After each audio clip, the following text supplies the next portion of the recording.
Picture a world without satellites, without digital maps, without the steady pulse of global timekeeping. A world where the only reliable guide was the silent, shimmering dome above.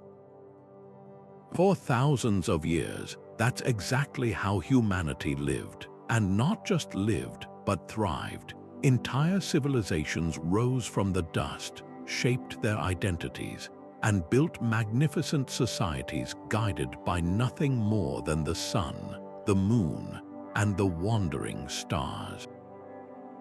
This was not mere survival. This was an intimate, profound dance with the cosmos, one that left its mark on every stone laid, every temple raised, and every city planned. From the vast deserts of Egypt, where the pyramids point toward Orion's belt, to the dense jungles of Central America, where Mayan temples track the cycles of Venus, ancient architects did something extraordinary. They didn't just build structures, they encoded the movements of the heavens into the very fabric of their world. These weren't random acts of reverence. They were calculated, brilliant feats of engineering and vision, blending science and spirit into a unified understanding of existence. Calendars, ceremonies, planting seasons, even the rule of kings, all of it was tied to celestial rhythms.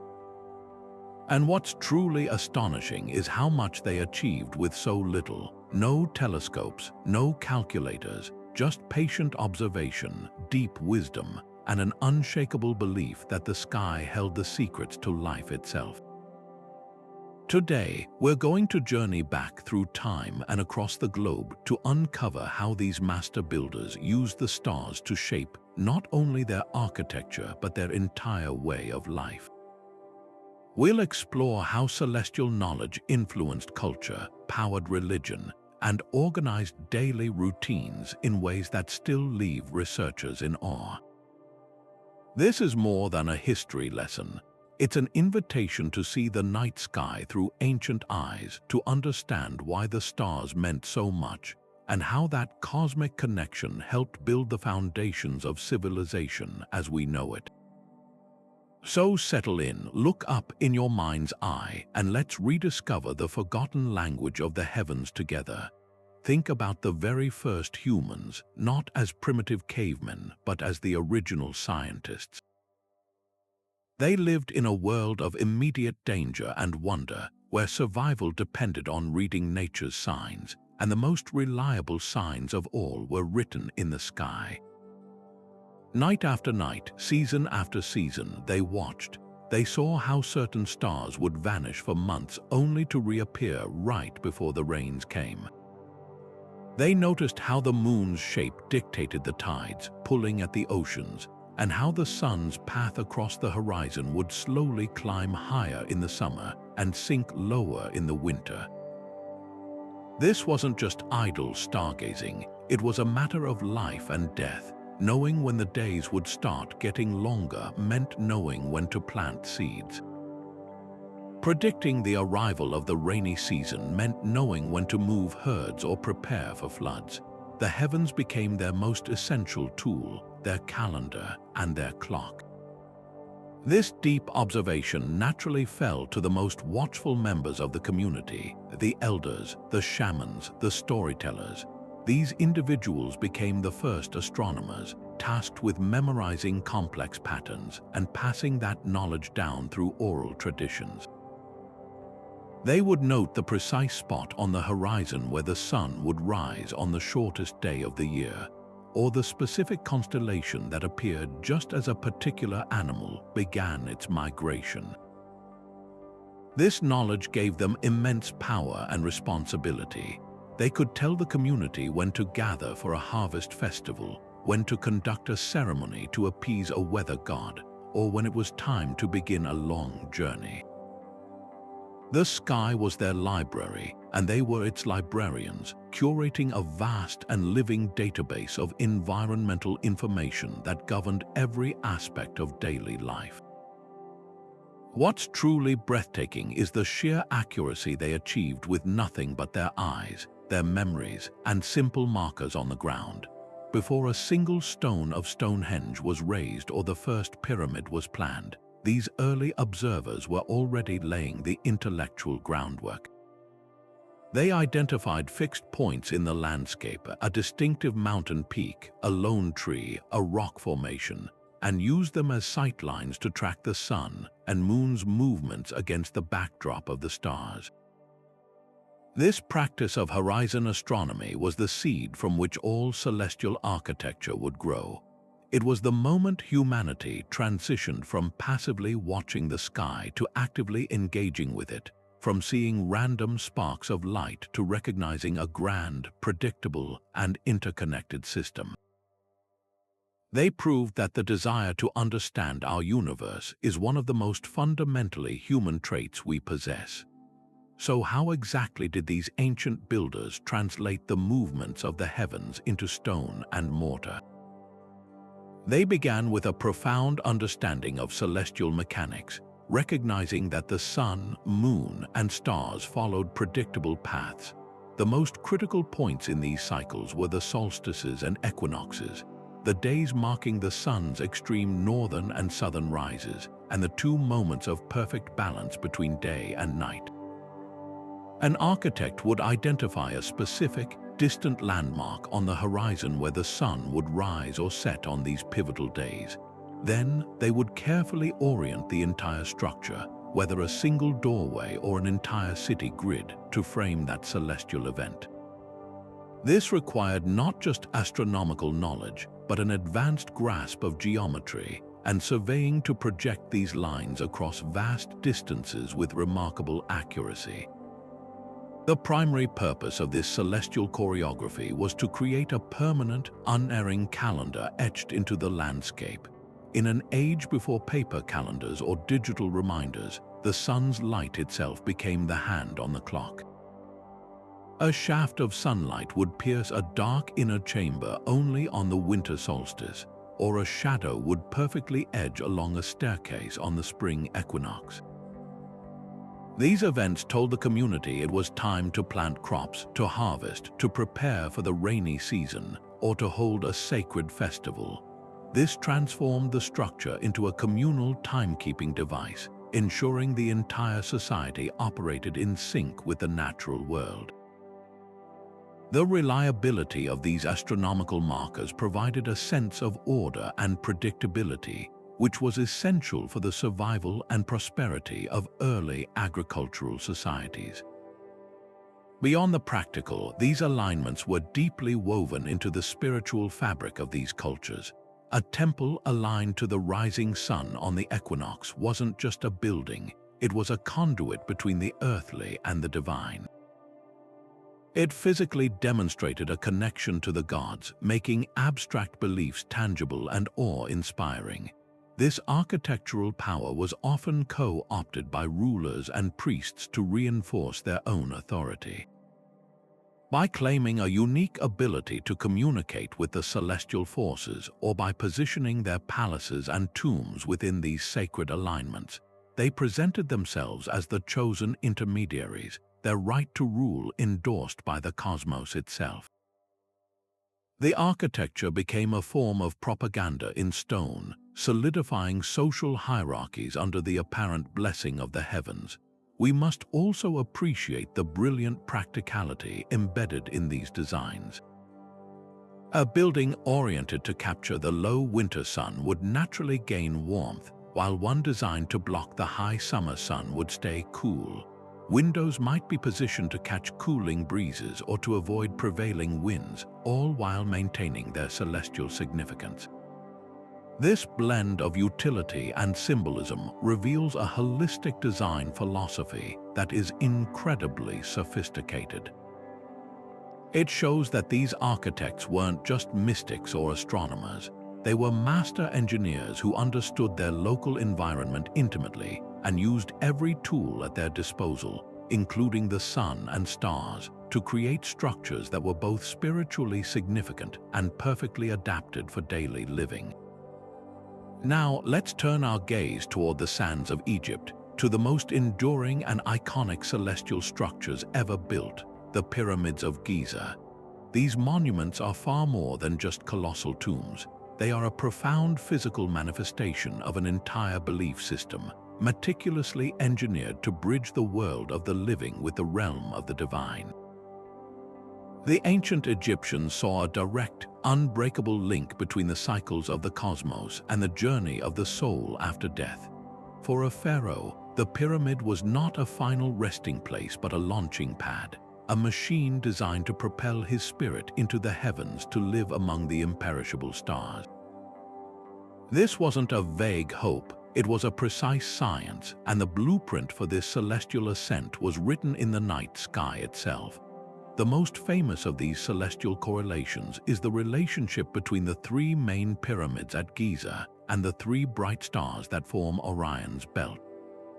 The layout of the pyramids on the ground mirrors the slightly offset, diagonal pattern of those stars with an astonishing degree of accuracy, but the connection goes deeper than just a shape. In Egyptian mythology, the constellation Orion was recognized as Sa, the celestial representation of Osiris, the god of the afterlife, resurrection, and the underworld. Osiris was the first king of Egypt who was murdered and then brought back to life, becoming the lord of the dead and the promise of eternal life for all.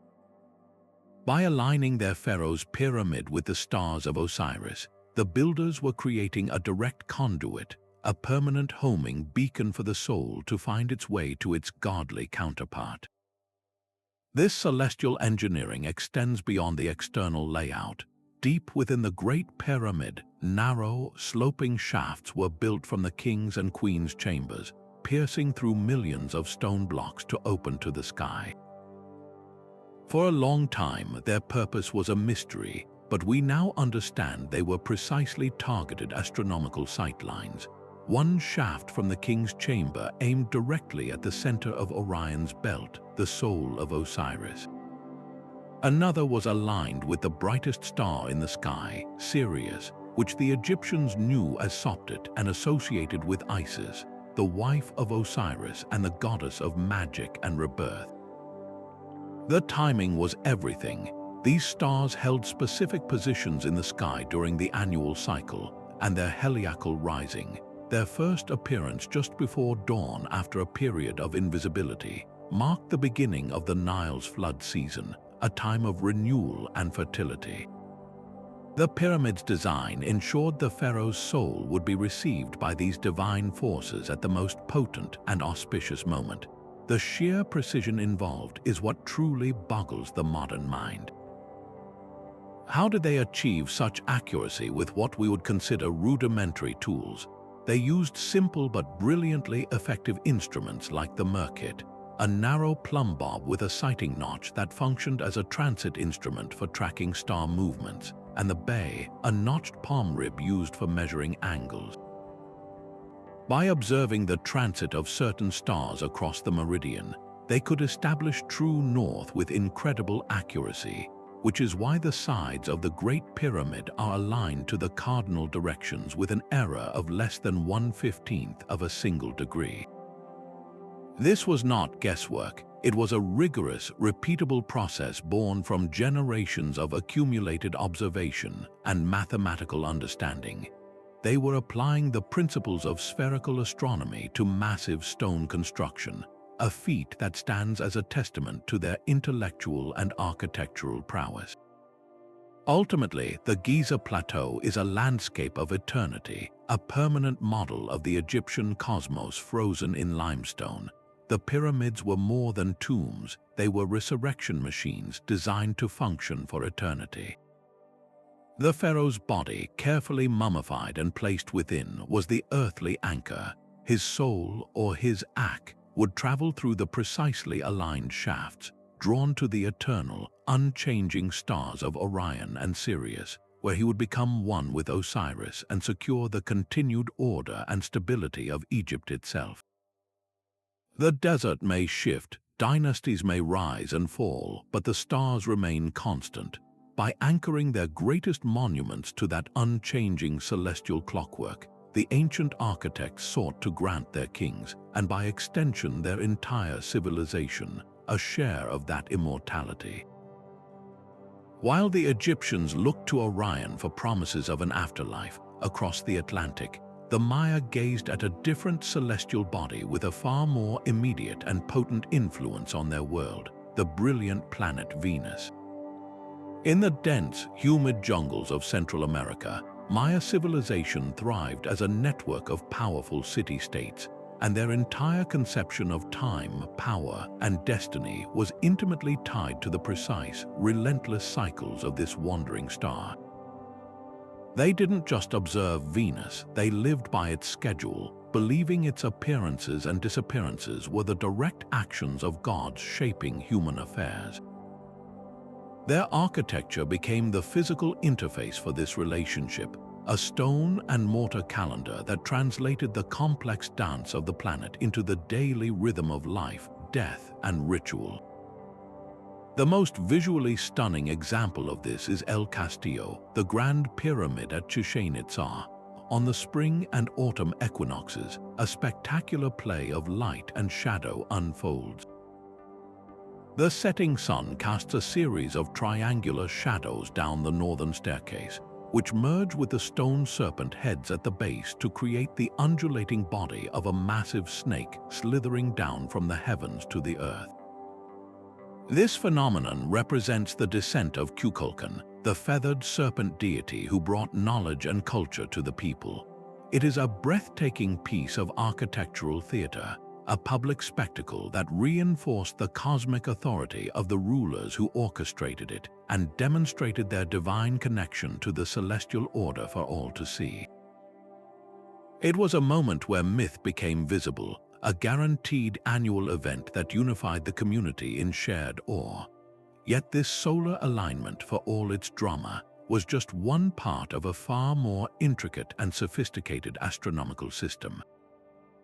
The true masterpiece of Mayan astronomy was their obsessive and precise tracking of Venus.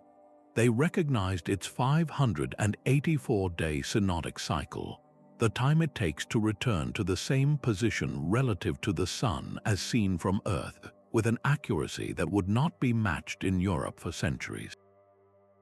Their calculations were so refined that their predicted Venus cycle was off by only a single day every 6,000 years. This wasn't abstract knowledge, it was a matter of survival and power. Venus was associated with the god Kukulkan, or Quetzalcoatl as known by other cultures, but it was also intimately linked with war. Its first appearance as the morning star after a period of invisibility was considered an inauspicious, dangerous time. The Maya believed the god was hurling a spear at the earth, and so they would launch military campaigns to coincide with this event, channeling the perceived celestial aggression into their warfare. Conversely, its reappearance as the evening star was seen as a more benevolent period, often chosen for coronations of new kings or other important ceremonies that required divine favor.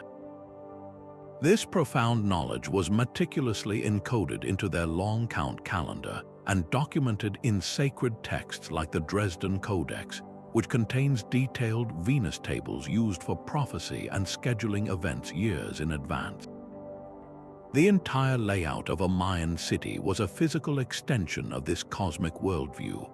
Pyramids were not solitary monuments but carefully positioned within an urban plan designed to track celestial movements.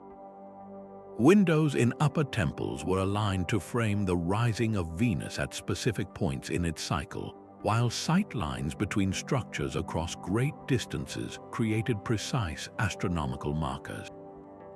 The architecture itself was the observatory. A priest astronomer standing atop a pyramid could use its corners and edges to measure the planet's progress against the fixed stars, turning the entire city into a colossal, functional instrument for reading the will of the gods.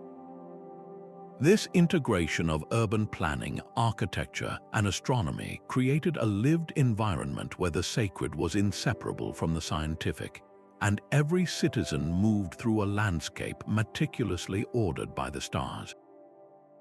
Leaving the structured cities of the Maya, we travel now to the open, windswept Salisbury Plain in England, where an entirely different kind of celestial architecture captures the imagination.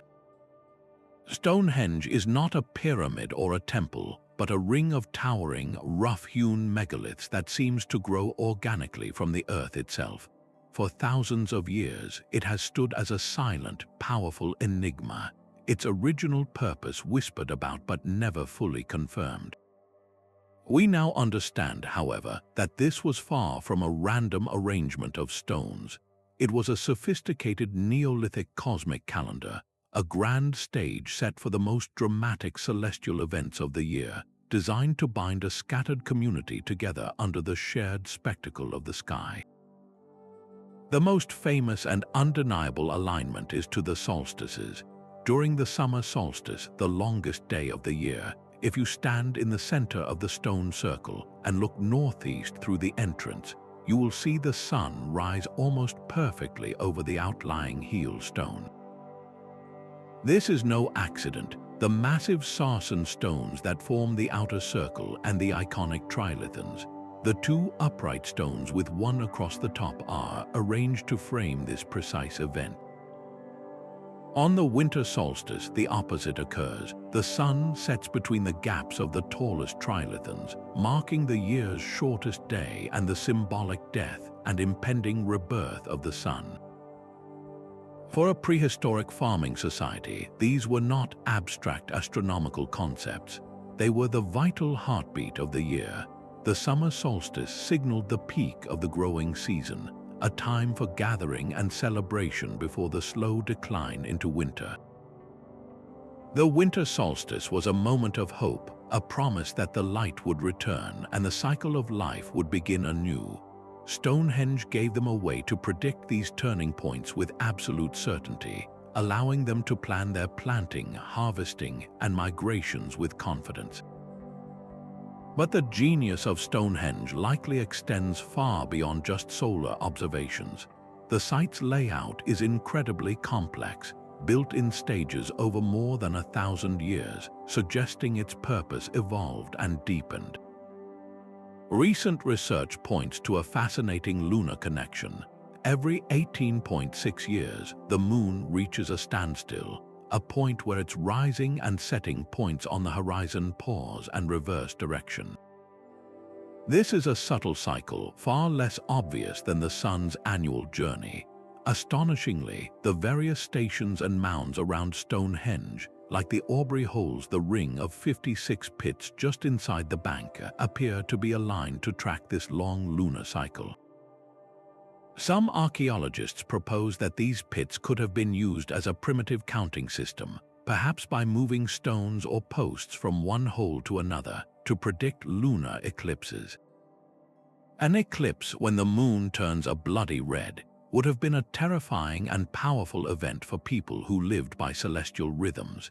The ability to predict such an event would have bestowed immense spiritual and political power upon the elders or priests who understood the complex code of the stones. This transforms our view of Stonehenge from a simple solar calendar into a multifunctional observatory and a powerful ceremonial center. It was a place where the entire community, perhaps from across the region, would gather at specific times of the year.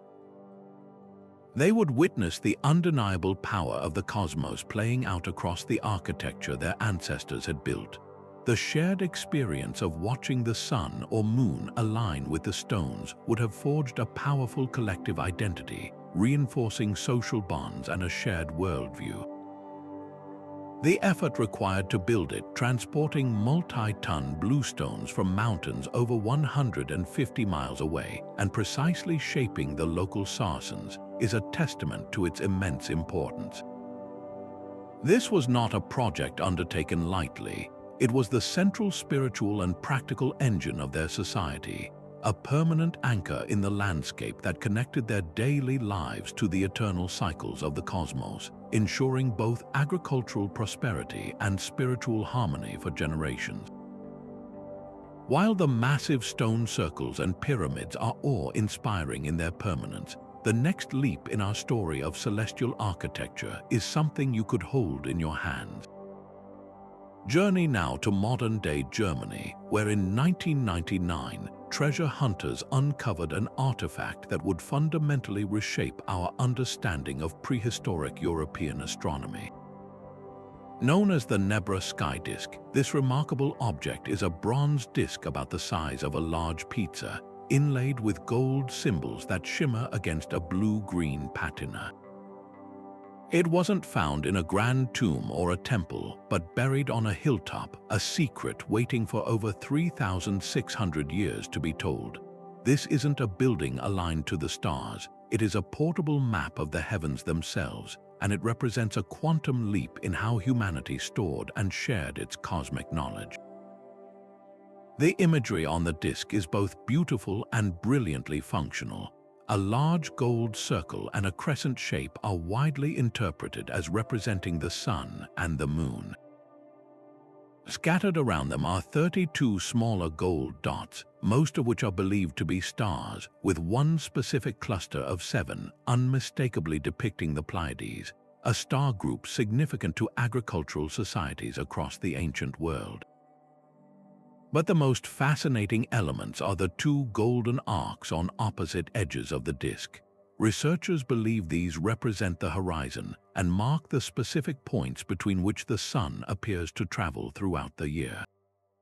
This is the key to the disk's primary purpose. It was a sophisticated calculator for harmonizing the lunar and solar calendars. This problem of calendar synchronization was one of the greatest intellectual challenges facing early farmers. A lunar month is roughly 29.5 days, making a lunar year about 354 days, 11 days shorter than the solar year that dictates the seasons. If you only follow a lunar calendar, your harvest festivals and planting dates would slowly drift through the seasons until you were celebrating the start of spring in the middle of winter. The Nebra Sky Disk provided a solution. The cluster of 7 stars, the Pleiades, holds the clue. In the ancient world, the Pleiades were a crucial marker, their last sighting in the evening sky in the spring, and their first reappearance in the autumn were key dates for planting and harvesting. The disk's design likely allowed a user to compare the position of the moon against this known stellar backdrop. By observing when a crescent moon appeared near the Pleiades, a community could know it was time to add an extra lunar month, a leap month, to bring their lunar calendar back in line with the solar cycle and keep their agricultural rituals perfectly timed with the seasons. This transforms the disk from a simple representation into a powerful, practical tool. It meant that the knowledge once held only by elders who could memorize complex cycles could now be objectified, standardized, and potentially shared. A leader or priest could use this disk to demonstrate the need for a calendar correction, making our abstract celestial concept visually tangible and undeniable. It was a form of early data visualization, a user manual for the cosmos that could be carried from village to village, ensuring that disparate communities across a region could coordinate their festivals, their trade, and their agricultural cycles. The discovery of the disk alongside finely crafted swords and axes suggests it was not a common tool but an item of tremendous prestige and power, likely belonging to a chieftain or a spiritual leader whose authority was derived from this ability to read and interpret the sky. The Nebra Sky Disk shatters the old notion of prehistoric Europe as a land of isolated, simple farmers. It reveals a society with a complex, shared cosmological understanding, capable of precise metalworking and abstract thought. This wasn't just superstition, it was applied science. The disk is a snapshot of a pivotal moment in human history, the moment we moved from building static monuments that track the sky to creating portable instruments that encapsulate its rules.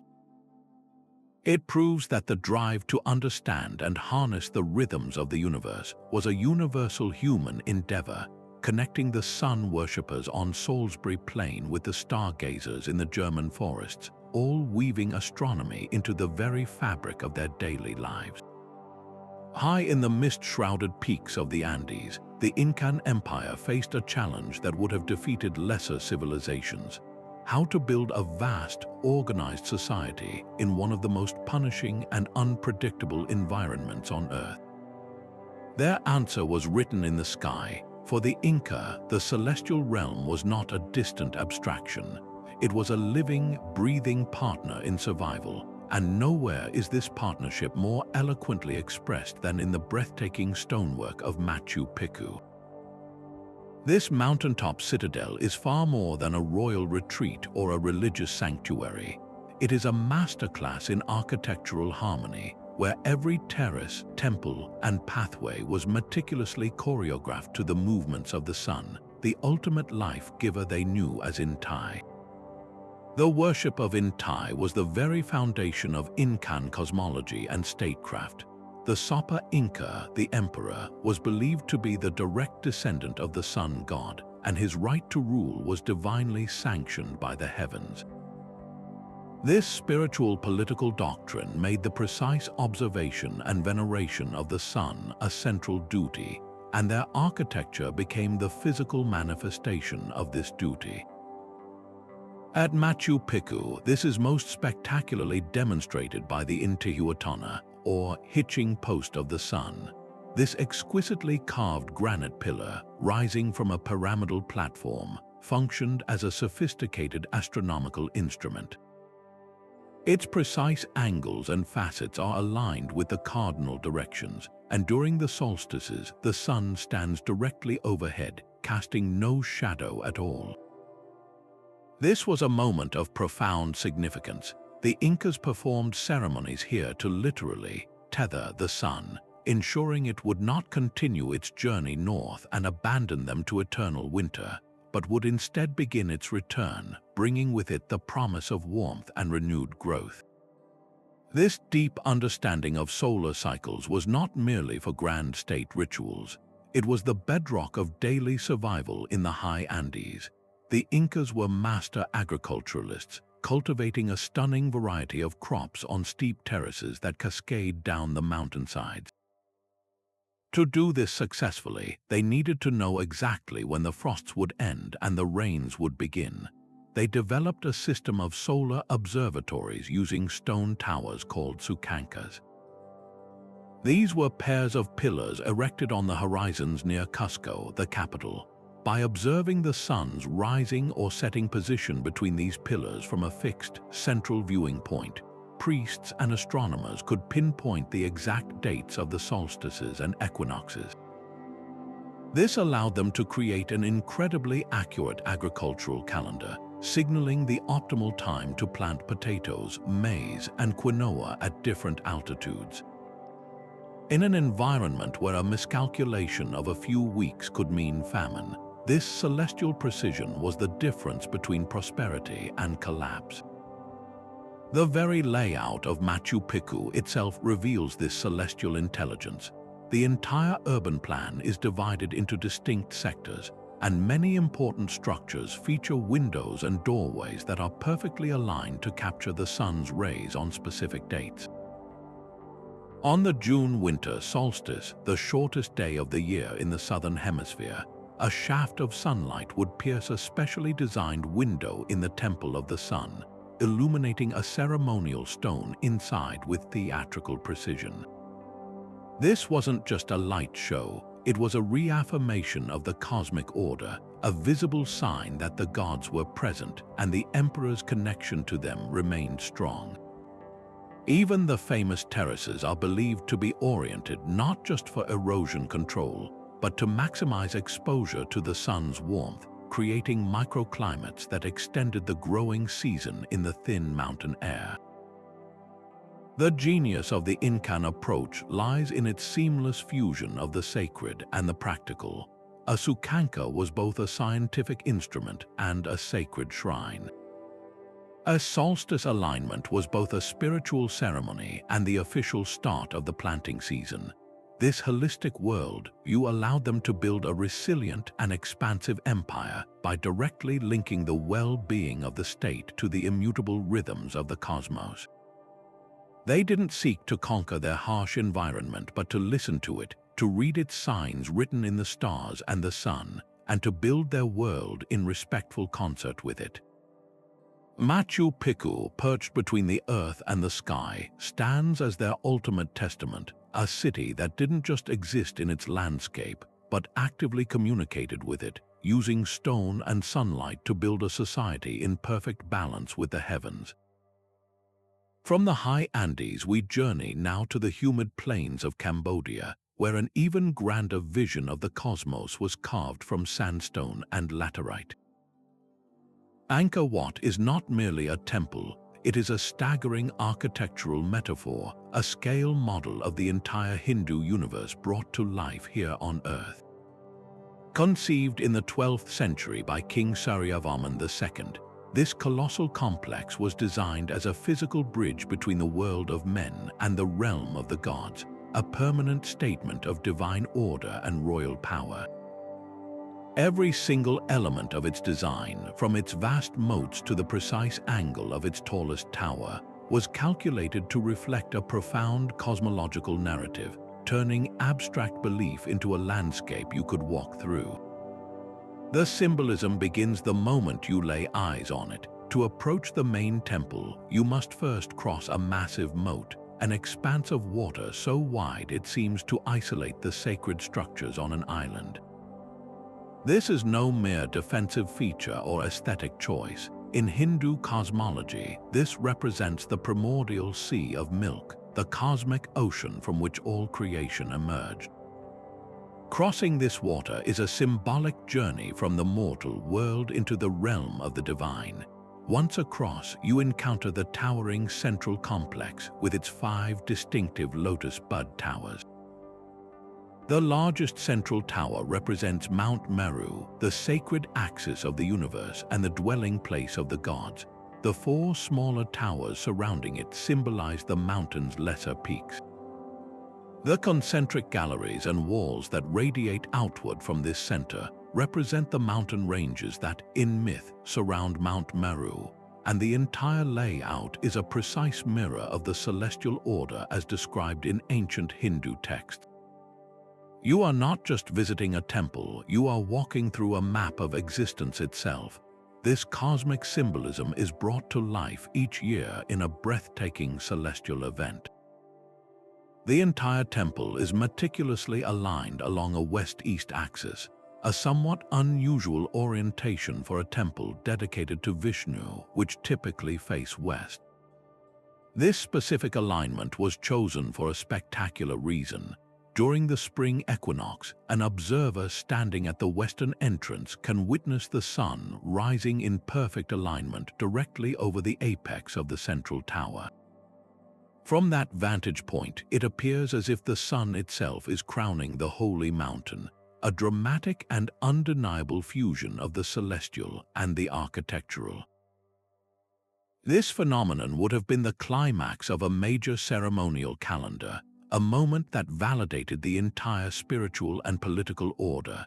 The king, as the representative of the gods on earth, was the orchestrator of this harmony, and this annual spectacle was a powerful public demonstration that his rule was in perfect sync with the universe itself. Yet Angkor Wat's genius extends beyond this single spectacular alignment. The bas-reliefs carved into its endless galleries are not just religious art, they are a sophisticated celestial calendar. Certain panels are believed to be aligned so that the light of the rising or setting sun illuminates specific deities or scenes on significant dates throughout the year, marking festivals, the start of the monsoon season, and other agriculturally critical events. The temple functioned as a massive, stone-built almanac, its walls and corridors acting as a mechanism for tracking time. The same priests who performed rituals here were also master astronomers, using the structures as a fixed observatory to monitor the movements of the sun, moon, and planets. Their ability to predict seasons and celestial events was essential for managing the empire's rice-based agriculture, ensuring planting and harvest were perfectly timed. This practical necessity was seamlessly woven into the spiritual fabric, proving that for the Khmer architects, science and religion were two sides of the same coin, both essential for maintaining order and prosperity in their world. While the Egyptians and Maya were building resurrection machines and celestial calendars, a different kind of revolution was unfolding around the Mediterranean. The Greeks and Romans, often celebrated for their philosophers and legionnaires, were also making profound contributions to our story, fundamentally shifting the relationship between humanity and the heavens. They began to move the study of the stars out of the purely sacred realm and into a more systematic scientific framework, creating a powerful fusion of myth, mathematics, and mechanics that would shape Western thought for millennia. Their celestial architecture may seem less dramatic than a pyramid aligned to Orion, but its legacy is woven into the very logic of our cities and our scientific approach to the cosmos. In the heart of ancient Athens stands a beautiful and remarkably pragmatic monument to this new way of thinking, the Tower of the Winds. This octagonal marble tower, built in the 1st century BC, is a masterpiece of integrated civic technology. Each of its 8 sides faces a compass direction corresponding to the 8 winds of Greek mythology, whose carved figures still adorn the friezes. But this was far more than a decorative shrine. The tower featured a massive sundial on each of its exposed faces, allowing citizens to tell the time from any angle as the sun moved across the sky. Inside, a sophisticated water clock, or clepsydra, used a steady flow of water to measure time on cloudy days and through the night.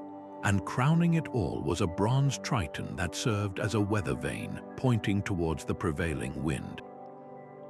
Here, in a single structure, we see the Greek genius for harmonizing myth, astronomy, and daily utility. It was a public timekeeping station, a weather observatory, and a civic landmark, all rolled into one, democratizing celestial knowledge for the people of Athens in their everyday lives. This practical application of astronomy extended far beyond single buildings and into the very blueprint of their cities. The Romans, in particular, were master urban planners, and their foundational ritual for any new town or military camp was the decumanus and cardo. This was not a random act of surveying. It was a sacred and scientific ceremony, using a simple but effective instrument called a groma, which sighted lines based on the sun's shadow. Priests and surveyors would first establish the north-south line, the cardo maximus. They would then cross it at a perfect right angle with the east-west decumanus maximus. This created the primary axis of the city, a grid aligned to the cardinal directions. The practical benefits were immense. It provided order, simplified land division, optimized sunlight for houses, and aided in defense and navigation. But the spiritual significance was just as important. This act of aligning the human world with the cosmic order mirrored the Greek concept of cosmos, a universe governed by rational, mathematical laws. By imposing this celestial order on the chaotic landscape, they were not just building a city, they were creating a small, perfect reflection of the harmonious universe itself. Behind these architectural and urban achievements stood brilliant thinkers who were systematically decoding the heavens. While they may not have embedded their theories into stone facades as literally as the Maya, their work provided the intellectual foundation. The Greek astronomer Hipparchus, working on the island of Rhodes in the 2nd century BCE, created the first comprehensive star catalogue of the Western world, meticulously recording the positions and brightness of over 850 stars. He did this not for mythological purposes, but to measure and understand celestial motion. In the process, he made one of the most significant discoveries in astronomical history, the precession of the equinoxes. He noticed that the position of the stars was slowly shifting over time, proving that the cosmos was not a perfectly fixed, eternal clockwork, but was itself subject to gradual change. Later, the Greco-Egyptian Claudius Ptolemy compiled centuries of knowledge into his monumental work, the Almagest. This text presented a complex geocentric model of the universe, with Earth at the center surrounded by intricate celestial spheres that would dominate scientific thought for over 1,000 years. These were not just academic exercises. Their star charts and planetary models were essential for navigation, timekeeping, and creating more accurate calendars, directly influencing the practical running of the vast Roman Empire. The true legacy of the Greek and Roman approach is this pivotal bridging of two worlds. They inherited the celestial myths of the Babylonians and Egyptians, a sky populated by gods and heroes like Zeus, Jupiter, and Orion the Hunter. But they then subjected this mythical sky to rigorous observation and geometry. The constellations remained, but they also became a coordinate grid for measurement. The planets were still named after gods, but their movements were now plotted with mathematical precision. This unique fusion created a durable framework where spiritual reverence for the cosmos could coexist with a growing scientific understanding of its mechanics. They built their sundials and aligned their forums not solely to please the gods, but to create a more orderly, predictable, and efficient human society. In doing so, they laid the essential groundwork for the scientific revolution to come, proving that the desire to understand the stars could be both a spiritual quest and the most practical of human endeavors.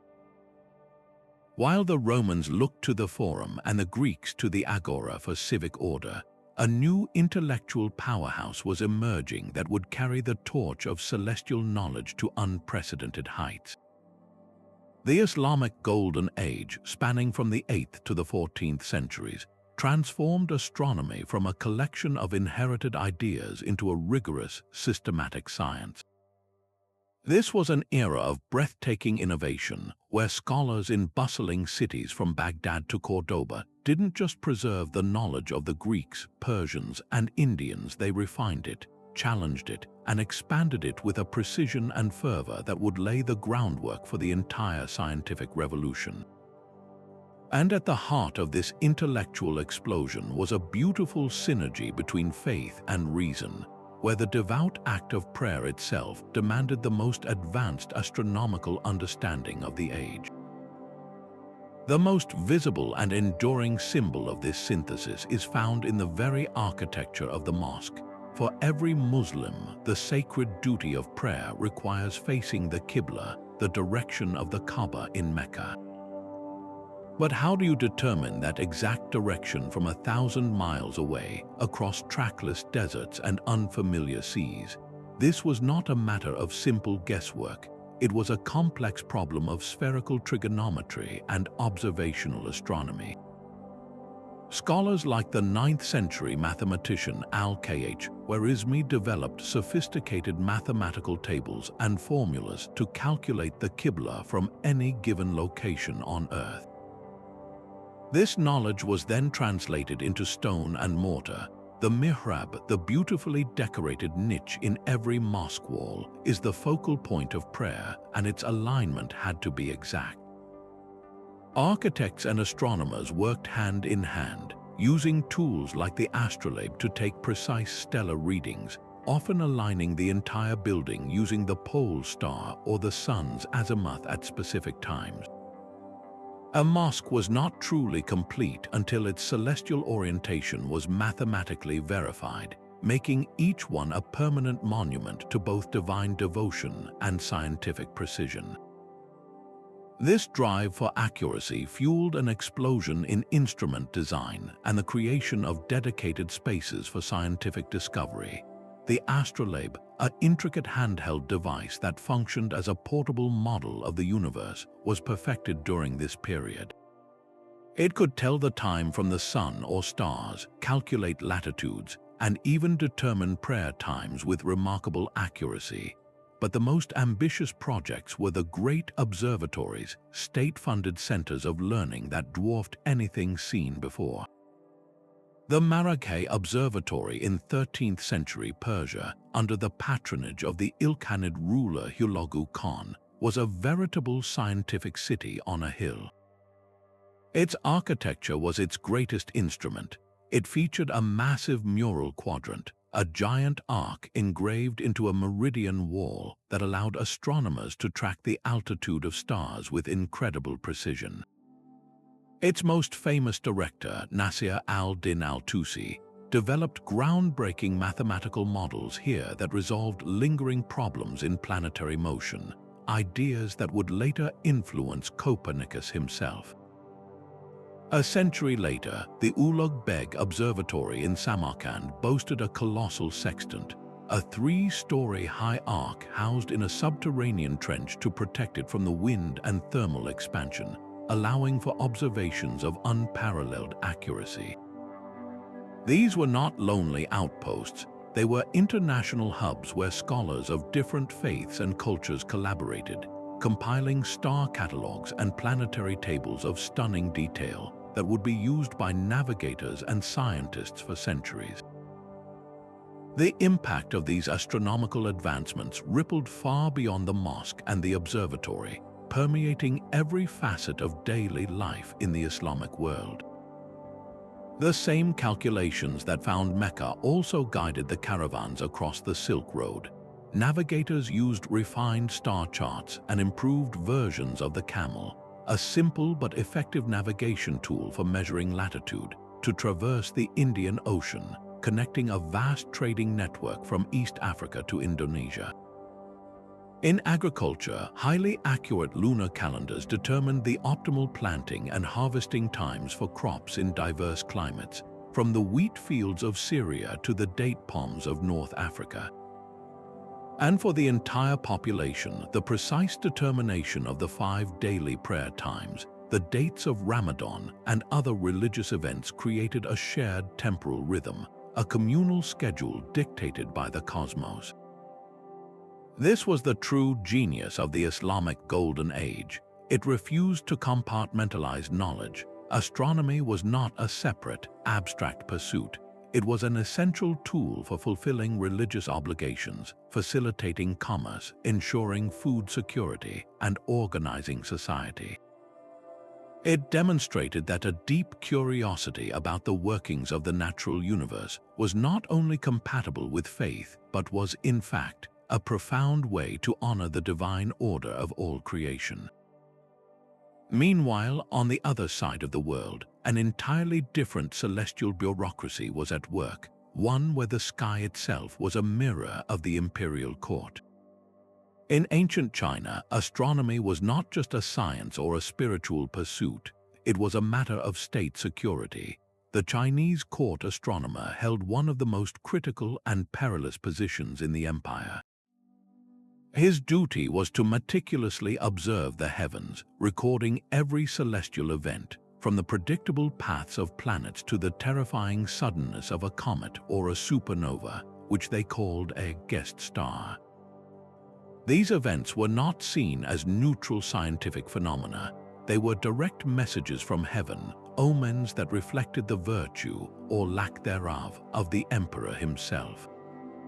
A sudden eclipse could be interpreted as a heavenly warning against poor governance, while the orderly progression of the seasons confirmed the emperor's rightful possession of the mandate of heaven. This belief system meant that the architecture of power, the very layout of the capital cities and the imperial palaces, had to be a perfect earthly reflection of the celestial order to ensure stability and harmony across the entire realm. This philosophy found its ultimate expression in the design of Beijing and the magnificent Forbidden City at its heart. The entire urban plan was a grand cosmological diagram. The city was arranged on a strict north-south axis, a sacred alignment that connected the earthly world to the polar pivot of the heavens. At the northern end of this axis sat the Emperor, the Son of Heaven, residing within the Forbidden City. His throne was positioned to be directly in line with the pole star, which the Chinese knew as the Purple Forbidden Enclosure. In the celestial sphere, the pole star was the unmoving, eternal center around which all other stars dutifully revolved. By aligning his physical seat of power with this cosmic anchor, the Emperor symbolically positioned himself as the unchanging center of the human universe, the still point around which all of civilization and the natural world turned. Every official entering the court, every visitor approaching the throne, was quite literally moving through a landscape designed to reinforce this absolute, heaven-ordained authority. The architecture was a silent, overwhelming argument for the legitimacy of the emperor's rule, written in courtyards, gates, and grand halls. The celestial dialogue did not end at the palace gates. Just south of the Forbidden City lies the Temple of Heaven, one of the most architecturally profound sites ever constructed. This was not a temple for public worship, but a private stage for the emperor alone to perform the most critical ritual of the year. Its design is a masterpiece of symbolic geometry and alignment. The complex is round, representing heaven, while the base is square, representing the earth. Each year at the winter solstice, the emperor would lead a solemn procession from the Forbidden City to the Temple of Heaven. Before dawn, he would offer sacrifices and pray for forgiveness for the sins of his people, and most importantly, for a bountiful harvest in the coming year. The entire ceremony was timed with the precision of a celestial clock. The prayers, the offerings, the music, all culminated as the sun broke the horizon on the shortest day of the year, a powerful symbol of the renewal of light and the emperor's successful petition to heaven. This ritual was the ultimate performance of the mandate of heaven. A good harvest proved the emperor was in harmony with the cosmos. A famine could be seen as a withdrawal of heavenly favor, potentially justifying rebellion. The architecture of the Temple of Heaven, with its perfect alignments and symbolic forms, was the essential instrument that made this cosmic conversation possible, ensuring the emperor could properly mediate between his people and the powers that governed the universe. Now, let us set sail from the structured cities and grand temples to embark on the most daring celestial journey of all across the seemingly endless expanse of the Pacific Ocean. Here we find the Polynesian navigators, master mariners who achieved what many would have deemed impossible. Without a single compass, sextant, or chart, they explored and settled the largest ocean on Earth, discovering and populating thousands of remote islands scattered across an area larger than all the continents combined. Their secret was a profound and intimate conversation with the natural world, where the stars were not just points of light but a sprawling, reliable highway painted across the night sky. They called these star paths, and to them, the ocean was not a barrier but a connected realm, a sea of islands linked by knowledge passed down through generations. This art of wayfinding was a complex science, a living library of environmental clues memorized from childhood. A master navigator, or PWO, would know hundreds of stars by name and the precise point on the horizon where each would rise and set. They understood that the Pacific was a vast, rhythmic pulse. They could read the subtle patterns of ocean swells, feeling the direction of waves through the hull of their double-hulled canoe, the Wa, even on a cloudy night. They observed the flight paths of certain seabirds, which would fly out to sea to fish at dawn and return to land at dusk, revealing the direction to an unseen island far beyond the horizon. They watched for cloud formations that gathered over land masses and the specific shades of blue or green in the water that hinted at deep reefs or shallow lagoons. This was a holistic navigation system where every element of the sky and sea was a page in a moving map, and the navigator was its reader, holding the entire mental chart in their mind for weeks on end during open ocean voyages. The heart of this system was the star compass, a mental construct that divided the horizon into 32 houses, each named for a star or constellation that rose or set in that specific direction. The star known as Hokulea, which we call Arcturus, was a crucial guiding light for Hawaii-bound voyages, its zenith passage directly over the Hawaiian Islands. But the compass was more than just stars. It also incorporated the sun by day and the swells by night. A navigator would steer by keeping a particular star precisely over a certain part of the canoe. As that star traveled too high or set, they would immediately lock onto the next star rising in the same house, maintaining a constant bearing. This required an incredible feat of memory and concentration, especially during long periods of overcast weather when the star path vanished, forcing the navigator to rely solely on the feel of the waves beneath them. This celestial knowledge was deeply embedded in their culture and settlement patterns. The Polynesians didn't just use the stars to travel, they built their world around them. Sacred sites or heiau were often aligned to solstice points or to the rising of key stars like Hokulea or the Pleiades, known as Makali, which marked the beginning of the Hawaiian New Year and the season of plenty. Their canoes themselves were considered vessels of the gods, and their construction and orientation were ceremonies steeped in cosmic significance. The settlement of the Pacific was one of the greatest human migrations in history, and it was orchestrated not by chance but by deliberate, star-guided exploration. Voyagers would set sail into the unknown, trusting their knowledge to find new lands, then use the same stars to maintain kinship and trade networks across thousands of miles of open ocean, weaving a vast cultural tapestry that was literally held together by the heavens. Their achievements stand as a powerful testament to human ingenuity, showing how a society's entire identity, its very spread across the globe, can be shaped by a reverent and masterful understanding of the cosmos.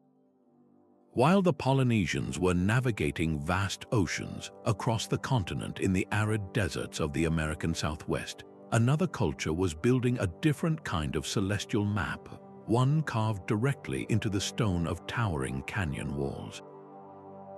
The ancestral Puebloans, often called the Anasazi, created one of the most precise and hauntingly beautiful solar observatories in the ancient world, at a place we now know as Chaco Canyon. High atop Fajoda Butte, a massive, isolated sandstone spire that dominates the landscape, they engineered a breathtakingly simple yet profoundly accurate astronomical device.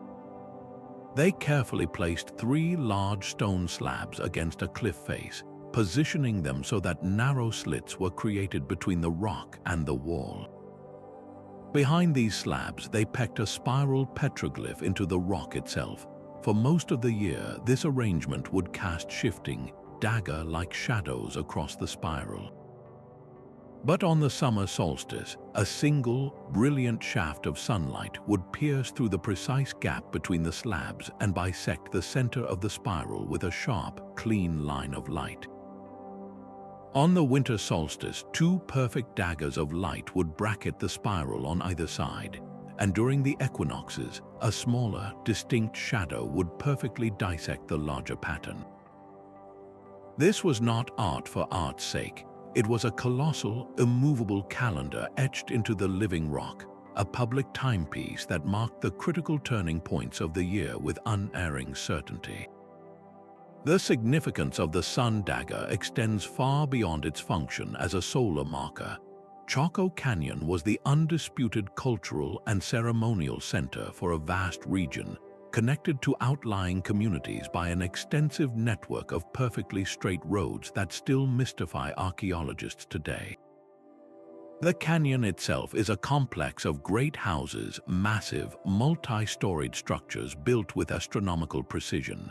Pueblo Bonito, the largest of these, is aligned along a precise north-south axis, and its walls and windows are positioned to capture significant solar and lunar events. The entire canyon appears to have been deliberately chosen and engineered as a grand cosmological center. The cycles marked by the sun dagger and other sites would have dictated the timing of major ceremonies, trade fairs, and communal gatherings that drew people from hundreds of miles away. This celestial knowledge was the glue that held a widespread society together, synchronizing their rituals and their agricultural cycles, telling them when to plant corn in the desert floodplains, when to harvest, and when to prepare for the harsh winter. It was a system of knowledge that allowed them to not just survive, but to flourish for centuries in an incredibly challenging environment, all guided by the silent, predictable clockwork of the sun and moon. Far to the northeast, on the vast grasslands of the Great Plains, the Pawnee people developed a celestial tradition that was equally sophisticated, but woven into the very fabric of their homes and their most sacred stories. Their entire worldview was structured around the stars, which they saw as the physical manifestation of their gods and ancestors. Their earth lodges, the large, circular dwellings that housed extended families, were themselves microcosms of the universe. The circular floor represented the earth, while the dome-shaped roof symbolized the sky. The entrance always faced east toward the rising sun, but more importantly, it was aligned to the morning star. In Pawnee cosmology, the morning star was a powerful deity associated with war and creation, a bringer of light and life. By orienting their homes to this celestial power, they invited its protective and generative energy into their daily lives, physically aligning their domestic space with the cosmic order. This connection culminated in the incredibly sacred morning star ritual, a ceremony that reenacted the Pawnee creation story and ensured the renewal of life and fertility for the coming year. The ritual was timed to coincide with the first appearance of Venus as the morning star after a period of invisibility. It involved a complex series of events, including the symbolic capture and sacrifice of a young girl representing the evening star, and her eventual liberation by a warrior embodying the morning star. This powerful drama was not merely a retelling of a myth, it was a means of actively participating in the cosmic cycle of death and rebirth. By performing it at the precise celestial moment dictated by Venus's reappearance, the Pawnee believed they helped maintain the balance of the universe, securing the success of the buffalo hunts and the growth of their crops. Their priests, who were also master astronomers, kept detailed star charts painted on elk skin, mapping the constellations that guided their rituals and their yearly cycle. For the Pawnee, there was no separation between the sky above and the life below. The stars were a living, breathing part of their existence, their stories, and their survival, a testament to a deep and enduring relationship with the cosmos that guided them for generations. Far to the south, on the high plateau of what is now Zimbabwe, the stone ruins of a great city whisper a different kind of astronomical story. Great Zimbabwe, the capital of a powerful trading empire that flourished between the 11th and 15th centuries, is a stunning complex of granite walls, towers, and enclosures. While its exact celestial purpose is still being unraveled by archaeologists, the very layout of this majestic stone city suggests a deep and intentional connection to the heavens. The massive, curved walls of the Great Enclosure, the largest ancient structure in sub-Saharan Africa, are not randomly oriented. Some researchers propose that specific openings and high platforms within the complex were aligned to observe the rising and setting of significant celestial bodies, perhaps the moon or particularly bright stars like Canopus or Sirius. These alignments would not have been for creating a public spectacle like at Stonehenge, but likely for more intimate, elite ceremonies. The rulers of Great Zimbabwe derived their power from controlling trade routes for gold and ivory that stretched across the Indian Ocean. By monopolizing the knowledge of the skies, knowing precisely when the seasonal rains would come to fill the reservoirs or when to expect the arrival of trading caravans, they could reinforce their authority, presenting themselves as the sole intermediaries between the people and the celestial forces that governed their prosperity and survival. This architectural integration is just one thread in a far richer and more diverse tapestry of African astronomy, a field long overlooked by Western scholars but now gaining the recognition it deserves. Across the continent, from the pyramids of Meroe in Sudan to the monoliths of Namaratunga in Kenya, we find evidence of cultures that looked up and mapped their world onto the sky. For many African societies, the stars were not inanimate objects but living entities, ancestors, deities, and animals immortalized in the heavens. This knowledge was not stored in books but in the incredible oral traditions, stories, songs, and proverbs passed down through generations of griots, the revered historians and keepers of cultural memory. A griot could recite a genealogy that stretched back centuries, and woven into those lineages were the movements of the stars that coincided with great events, a harvest, a migration, or the birth of a king. The stars were a practical guide for navigation across the vast Sahara or the timing of agricultural cycles, but they were also a sacred calendar, a way of remembering the past and organizing the rituals that sustained community life. Perhaps the most famous and debated example of this deep astronomical knowledge comes from the Dogon people of Mali. For centuries, their oral traditions have included remarkably precise information about the star system Sirius, which they call Sigi Tolo.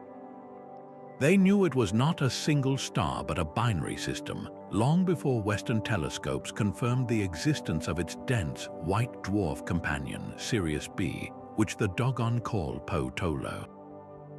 Their legends describe this companion star as incredibly small and heavy, made of a metal heavier than iron, and orbiting Sirius every 50 years, a description that aligns startlingly well with modern astronomical data. The source of this knowledge has been the subject of intense debate. Some scholars argue it is the result of independent, generations-long observation, a testament to the Dogon's sophisticated cultural practices. Others suggest it may have been influenced by contact with Western astronomers in the early 20th century. Regardless of its origin, the Dogon system demonstrates a profound cultural engagement with the cosmos. Their entire societal structure, from their Sigwi ceremony held every 60 years to mark the orbit of Sirius, to the orientation of their granaries and villages, reflects a worldview where human life is intimately synchronized with a specific celestial rhythm, showcasing a unique and powerful model of how a society can truly build its identity around the stars. While the Islamic world was refining astronomy into a precise science and the empires of Africa were building with the stars, a different kind of celestial architecture was reaching for the heavens across medieval Europe. Here, the primary purpose was not agricultural calculation or imperial propaganda, but the overwhelming experience of the divine. The great Gothic cathedrals, with their soaring vaults and ethereal stained glass, were designed as nothing less than heaven on earth. And to achieve this, their master builders turned to the same cosmic principles that guided the pyramids, using the sun and stars to transform stone and glass into a medium of spiritual transcendence. These buildings were theological arguments in stone, and their alignment with the cosmos was a critical part of their sermon. The Cathedral of Chartres in France stands as one of the most perfect examples of this celestial ambition. Its architecture is a complex web of sacred geometry and precise astronomical alignments, all designed to channel divine light and order into the human realm. The most famous of these is the labyrinth embedded in the floor of the nave. This intricate circular path, over 40 feet in diameter, was not merely a decorative puzzle. For medieval pilgrims, walking the labyrinth was a symbolic substitute for a pilgrimage to Jerusalem itself, a spiritual journey of contemplation and penance. But its design also held cosmic significance. Its precise geometry and proportions were believed to reflect the harmonious order of the universe as ordained by God, a microcosm of the divine plan that could be physically traversed by the faithful, merging the act of personal devotion with the grand architecture of creation. This connection to the heavens is even more dramatically illustrated by the cathedral's relationship with light. The builders of charters were master manipulators of sunlight, using it as a sacred material as important as the stone itself. The massive rose window on the western facade, a glorious explosion of stained glass, is meticulously aligned so that on the summer solstice, the setting sun pours directly through it, flooding the long central nave with a cascade of brilliantly colored light. This was not a random effect. The solstice, a potent relic of pre-Christian timekeeping, was co-opted by the Church and often associated with the feast day of St.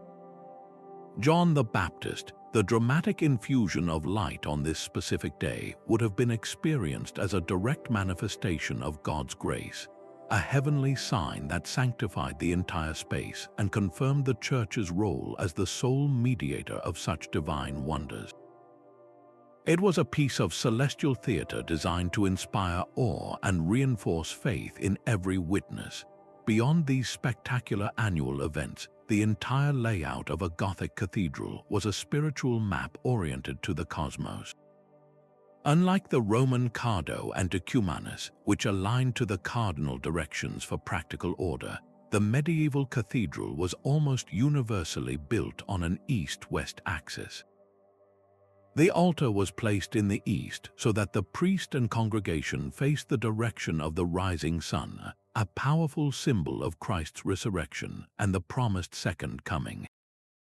This orientation meant that the sun's daily journey from east to west literally moved through the sacred space, illuminating different chapels, altars, and artworks at specific times, tying the rhythms of prayer and the liturgical calendar to the motion of the heavens. The church itself became a giant, stone-built sundial and calendar, marking sacred time through the interaction of architecture and astronomy. This sophisticated synthesis reveals a medieval world far more nuanced than the old stereotype of an age of blind faith. The master masons who designed these wonders possessed a deep, practical understanding of geometry, optics, and astronomy. They used this knowledge not to challenge faith, but to elevate it, to make the invisible visible and the divine tangible. The cathedral was the ultimate expression of a world, where everything was connected, where the laws governing the movement of the planets were the same laws that governed the moral order and the love of God. By building in harmony with the cosmos, they were not just constructing a shelter for worship, they were crafting a vessel designed to capture a glimpse of heaven itself, using the silent, predictable motion of the stars to lift the human spirit toward the eternal. Emerging from the structured piety of the medieval world, Europe erupted into a dazzling era of rediscovery and revolution, the Renaissance. This was not merely a rebirth of art and literature, but a profound reimagining of humanity's relationship with the universe itself. The old models, both artistic and astronomical, were being shattered. For centuries, the Earth had been the unquestioned center of creation, a fixed point in a celestial sphere designed by God. Now a quiet Polish cleric named Nicolaus Copernicus, studying classical texts that had been preserved and expanded upon by Islamic scholars, proposed a heresy that would eventually undo it all.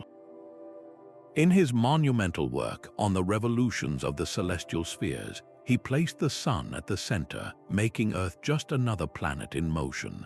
This heliocentric model was a seismic shock to the foundations of knowledge, but it was an Italian polymath who would bring the heavens crashing down to Earth for all to see.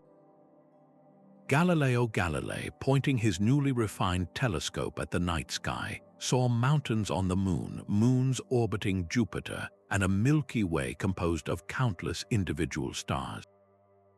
His observations provided the visual proof that the universe was far vaster, more complex, and utterly different than anyone had ever dreamed. The cosmos was no longer a perfect, immutable clockwork dome. It was a dynamic, physical space, and humanity was adrift within it. This radical shift in cosmic perspective demanded a new architectural language, one that could express both this newfound wonder and the enduring human desire for order. The greatest example of this new synthesis is Filippo Brunelleschi's magnificent dome for the Florence Cathedral. For decades, the cathedral had stood with a gaping hole in its roof, a problem too complex for the builders of the age. Brunelleschi's solution was a stroke of genius that blended art, engineering, and a deep understanding of mathematical principles that governed the physical world, principles not unlike the celestial mechanics Copernicus was describing. He designed a double-shelled dome that supported itself as it rose, using a revolutionary herringbone brick pattern to distribute weight and prevent collapse. To accomplish this without traditional wooden centering, he employed precise geometric calculations and a mastery of perspective that felt almost divine. The completed dome was more than a roof, it was a declaration. It asserted that human reason, guided by mathematics, the very language of the cosmos, could achieve the impossible. It reached for the heavens not through faith alone, but through a rational, almost astronomical, understanding of force, mass, and motion, creating a new landmark on the earthly horizon that mirrored humanity's expanding intellectual horizons. While the intellectuals debated the mechanics of the solar system, the belief in celestial influence on daily life remained deeply ingrained in the culture, finding lavish expression in the palaces and gardens of the wealthy and powerful. Astrology, the ancient art of reading human destiny in the stars, was considered a serious science intimately connected to astronomy. Princes and popes employed court astrologers to determine the most auspicious dates for everything from launching a military campaign to laying a building's foundation stone. This belief was physically manifested in the very design of their estates. The Palazzo del T in Mantua, designed by Giulio Romano for the Gonzaga family, features the stunning Sala dei Cavalli, where the frescoed ceiling is a complex astrological scheme, linking the family's power and fortune to the favorable alignment of the planets.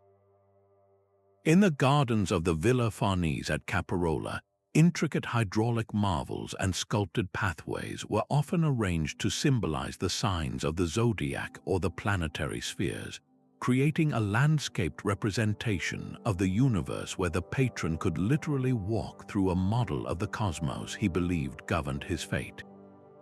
This was architecture as personal horoscope, a built environment designed to harness what was seen as the very real, tangible power of the stars for health, success, and legacy.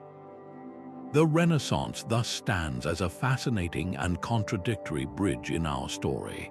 It was a period of intense transition, perched between the mystical and the empirical. In its observatories, the telescope was beginning to replace the astrolabe for precise measurement, pushing astronomy toward a modern, scientific discipline. Yet, in its palaces, the ancient belief in a connected, symbolic universe still held powerful sway, inspiring some of the most beautiful artistic and architectural creations in history. This duality is its true legacy. It was an era that began to separate the scientific study of the stars from the poetic interpretation of their influence, yet it never fully abandoned the profound human need to see our own stories reflected in the heavens. The architecture of the time captures this tension perfectly. Buildings that reached unprecedented heights of engineering rationality while still being decorated with constellations and gods, a lasting testament to a world that was looking both forward to the scientific revolution and back to the cosmic dreams of its ancestors. Yet this profound shift from a mystical to a mechanical cosmos did not sever humanity's connection to the stars. It simply rerouted that connection through new forms of public architecture. As astronomy retreated into the specialized domes of observatories, its practical offspring, precise timekeeping, stepped into the civic square for everyone to share. The towering public clock, often mounted on town halls and church steeples, became the new heartbeat of the community, its chimes regulating the daily rhythms of work, commerce, and social life in a way that the solstice sun once did for agrarian societies. These clocks were powered by the same celestial mechanics that fascinated the astronomers. They were, in essence, portable, all-weather models of the solar system, translating the grand motions of the heavens into the precise, audible minutes and hours of human affairs. This was a profound democratization of time. No longer was the knowledge of the hour a secret held by priests tracking shadow lengths or by wealthy patrons with private sundials.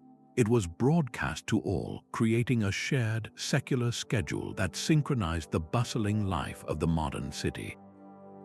Alongside these mechanical marvels, the ancient sundial enjoyed a surprising renaissance, though its purpose was transformed. Once a vital tool for aligning entire societies, it became a widespread feature in the gardens and on the walls of the educated elite. These were not just timepieces, they were philosophical statements, elegant reminders of the new scientific order, and a lingering nostalgia for the classical world. A sundial in an 18th century garden was a conversation piece, its Latin mottos reminding strollers of the fleeting nature of time, even as its shadow pointed to the hour. More complex devices, like the orrery, an intricate mechanical model of the solar system with gears and wheels representing the planets orbiting the sun, became popular displays in the homes of the wealthy and in public institutions. These beautiful machines were teaching tools that made the abstract, mind-bending concepts of Copernicus and Newton tangible and comprehensible. They allowed anyone to crank the handle and witness the clockwork harmony of the planets, physically demonstrating the laws of gravity and motion that now govern the understood universe.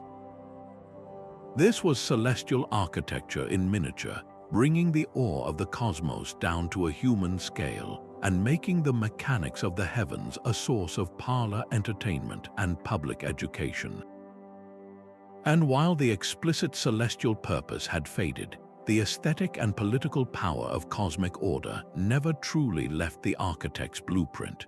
The grand urban plans of the era reveal how the old language of alignment was repurposed for a new age of reason and empire. When Baron Haussmann carved his wide, straight boulevards through the medieval heart of Paris in the 19th century, he was imposing a new kind of order, one of military control, efficient traffic flow, and imperial spectacle. Yet the visual effect, with long, uninterrupted vistas terminating in monumental buildings like the Opera Garnier, created a sense of rational, infinite perspective that felt as ordered and purposeful as the universe described by Newton. This was secular axial design, replacing divine connection with absolute state power and civic pride. Nowhere is this legacy more explicitly clear than in the foundational design of Washington, D.C. Pierre L'Enfant's plan for the American Capitol, along with the later contributions of Andrew Ellicott and Benjamin Banneker, superimposed a grand diagonal grid of avenues onto a standard rectangular street grid. These avenues connected the most important buildings, the Capitol, the White House, and created dramatic sightlines, not to track the solstice sun, but to symbolize the transparent, interconnected workings of a new Republican government. The mall itself, stretching from the Capitol to the Potomac River, evolved into a vast ceremonial axis, a symbolic heart of the nation. While the alignments were primarily political and aesthetic, their power derives from the same human desire for order, symmetry, and meaning that once drove temple builders to point their doorways at the rising sun. The architects of these modern cities were still building cosmologies, but their cosmos was now the rational, ordered state itself, and their cardinal directions were the corridors of political power. For centuries, the true astronomical genius of ancient sites was often dismissed as coincidence or primitive superstition by mainstream archaeology. The magnificent structures left behind were admired for their scale and artistry, but the idea that their builders possessed a sophisticated, scientific understanding of celestial mechanics was a fringe theory. That all began to change in the 1960s when an astrophysicist named Gerald Hawkins turned a modern tool, the computer, toward one of humanity's oldest mysteries, Stonehenge. Hawkins fed the positions of the stones and the known patterns of the sun and moon into an early IBM 7090 mainframe, running thousands of calculations to see if the alignments were random. His results, published in the journal Nature, were a seismic shock to the academic world. The computer revealed a stunning number of significant alignments not just to the solstice sun, but to the extreme rising and setting points of the moon over its complex 18.6-year cycle. Hawkins provocatively called Stonehenge a Neolithic computer, and while his specific conclusions about predicting eclipses are still debated, he achieved something monumental. He forced archaeologists to look at these ancient ruins with entirely new eyes, to consider that their builders were not just priests and laborers, but precise and brilliant astronomers. This groundbreaking work paved the way for a whole new scientific discipline, archaeoastronomy. It was no longer enough to just dig. Now, researchers had to look up. They began to systematically measure the orientations of temples, tombs, and monoliths, comparing them against precise astronomical data. In Mesoamerica, a new generation of scholars led by the anthropologist Anthony Aveni took up the challenge. Where Hawkins had used computers, Aveni and his colleagues immersed themselves in the ethnohistorical records, studying the codices and colonial accounts that described how indigenous peoples like the Maya actually used the sky. This approach combined the hard data of alignment with the rich context of culture and myth. Aveni's work at sites like Capon in Honduras demonstrated that the Maya didn't just build toward the stars, they lived by them. He deciphered how the architecture was designed to track the cycles of Venus, to mark the zenith passages of the sun that were critical for their agriculture in the tropics, and to create dramatic light and shadow effects during equinoxes that brought their cosmology to life for the entire community. This interdisciplinary method, blending the quantitative precision of astronomy with the qualitative depth of cultural anthropology, transformed our understanding. It showed that ancient astronomy was a holistic science, inseparable from religion, politics, and daily survival. The impact of this field has been truly global, rewriting chapters of human history from the deserts of Egypt to the plains of North America. At Chichen Itza, the precise documentation of the descending serpent shadow during the equinoxes moved the phenomenon from the realm of local legend into a validated example of intentional architectural engineering. In the American Southwest, researchers confirmed that the enigmatic sun dagger petroglyph on Fajada Butte in Choco Canyon was indeed a sophisticated solstice marker, its light beams engineered by carefully placed slabs of rock. These discoveries do more than just satisfy our curiosity. They fundamentally reshape our perception of so-called primitive societies. They force us to abandon outdated notions of ancient peoples as solely instinctual or superstitious.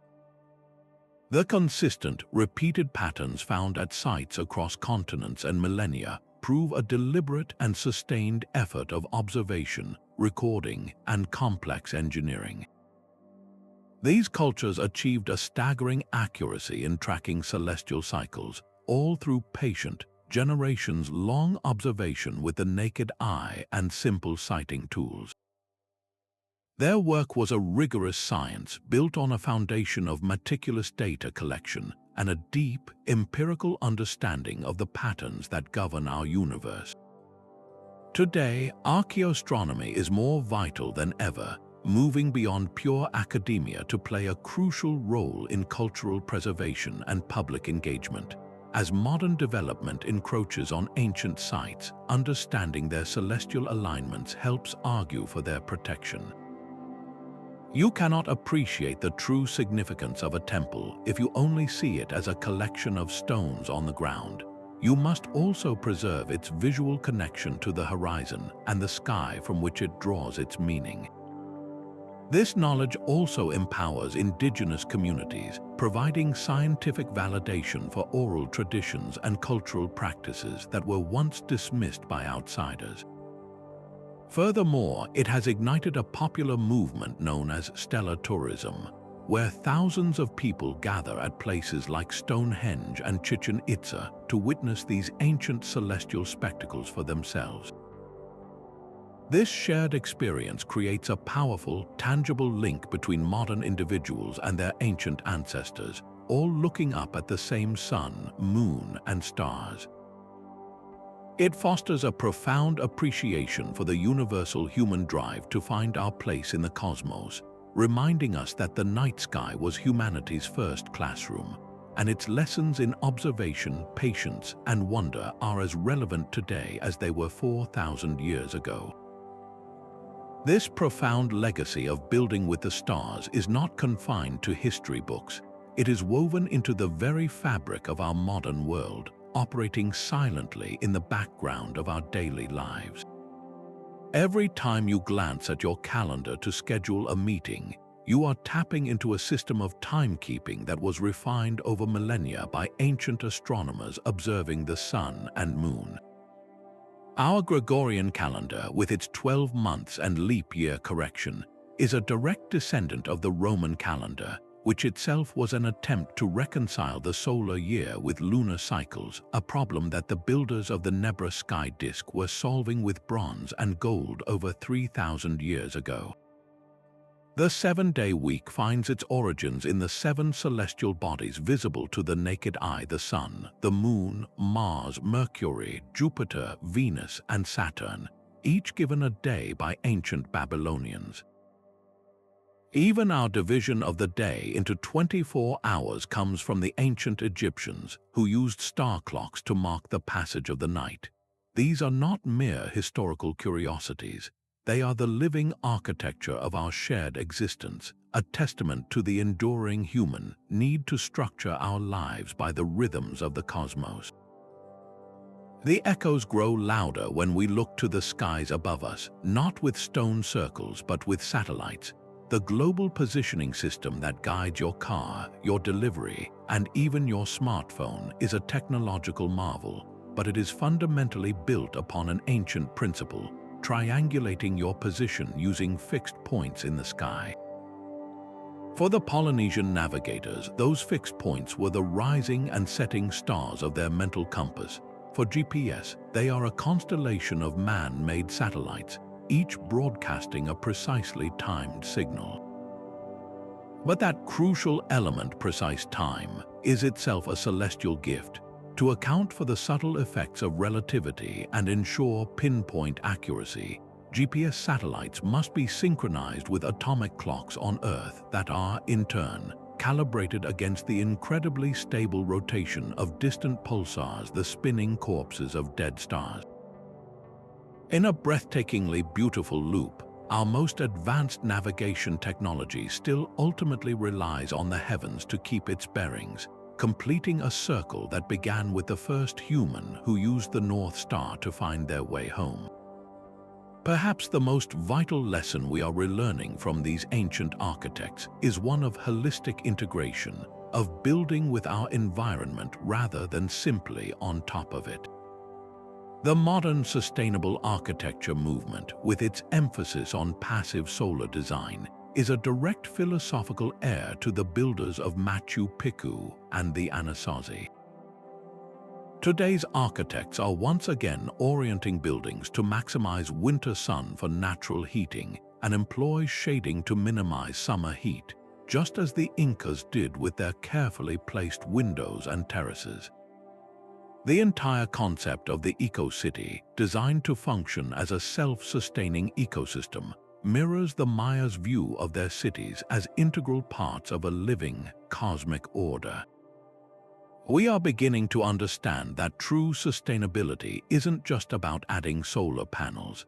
It's about fundamentally rethinking our relationship with natural cycles of light, wind, and water, a wisdom that was second nature to star-based societies who saw themselves as part of a delicate cosmic balance. This shift in perspective offers a powerful framework for addressing our most pressing global challenges. The environmental crisis is at its heart, a disconnect between human activity and the natural world's rhythms. By looking back to cultures that measured their success by their harmony with these rhythms, we find a different model for prosperity, one based on resilience and balance rather than relentless extraction. Their example inspires a new generation of engineers and urban planners to create systems that are not just efficient, but are regenerative, mimicking the closed loops found in nature. Furthermore, their societal structure, often organized around communal projects like raising megaliths or maintaining celestial calendars, highlights the power of shared purpose. In an age of increasing social fragmentation, the ancient model of using celestial events to bring people together for a common goal, whether it was a solstice gathering at Stonehenge or a Venus ceremony for the Maya, reminds us of the profound human need for collective ritual and a connection to something larger than ourselves. Their legacy is a challenge to us to not only adopt their technological ingenuity but to embrace their worldview, to once again see our place within a vast, interconnected cosmos and build a future that honors that sacred relationship. Yet for all the genuine wonder these ancient accomplishments inspire, they have also become shrouded in a fog of modern myth and speculation. It's a curious twist of fate that the very ingenuity of these cultures has led some to doubt their capabilities altogether, reaching for explanations that involve extraterrestrial architects or lost advanced technologies. These narratives, while often sensational, do a profound disservice to the true story of human achievement. They replace the awe of real, hard-won knowledge with the lazy thrill of science fiction, stripping ancient peoples of their rightful credit as the brilliant scientists and engineers they truly were. The truth is far more compelling than any fantasy of alien intervention. These celestial wonders were not bestowed upon humanity. They were earned through generations of meticulous observation, relentless experimentation, and the painstaking accumulation of knowledge passed down from elder to apprentice. Consider the Great Pyramid of Giza, a structure often at the center of these extravagant theories. The notion that its precise alignments and massive scale could only be achieved with laser-like tools or anti-gravity technology ignores the overwhelming archaeological evidence to the contrary. We have found the workers' quarries, the copper chisels, the stone pounders, and the simple but effective wooden sledges used to transport the blocks. We've even discovered the remains of the workers' settlement, complete with evidence of how they were fed and organized. Their true tools were not magical, they were intellect and logistics. The alignment to true north was likely achieved using a simple yet brilliant method called the circumpolar star method. By tracking the rising and setting points of a single star circling the celestial pole over the course of a night, ancient astronomers could bisect the angle to find a perfect north-south line. This method requires no technology beyond a clear night sky, a fixed viewing point, and a patient, observant mind. It was human ingenuity, not extraterrestrial instruction, that turned a starlit observation into one of the most precise architectural feats in history. The same logic applies to the movement of the massive stones at sites like Stonehenge or the Moai statues of Easter Island. The idea that these were impossible tasks for so-called primitive people says more about our own underestimation of pre-industrial engineering than it does about history. We have ample ethnographic evidence from around the world of traditional methods for moving enormous weights. This includes using log rollers, lever systems, rope technology, and the coordinated power of large teams working in rhythm. Experimental archaeology has repeatedly proven these methods are not only possible but effective. The real story is not about a mysterious lost science. It's about the power of communal effort, organized society, and the application of simple physics principles that were well understood through practical experience long before they were formalized by Newton. These cultures possessed a deep, intuitive knowledge of their materials and their environment, and they applied that knowledge on a breathtaking scale. Ultimately, these myths of ancient aliens or Atlantis serve a modern psychological purpose more than they explain the past. They allow us to view these awe-inspiring monuments as aberrations, as products of something other, which lets us off the hook from confronting the true implications of their existence. If the pyramids were built by aliens, then we as a species bear no responsibility to live up to that legacy.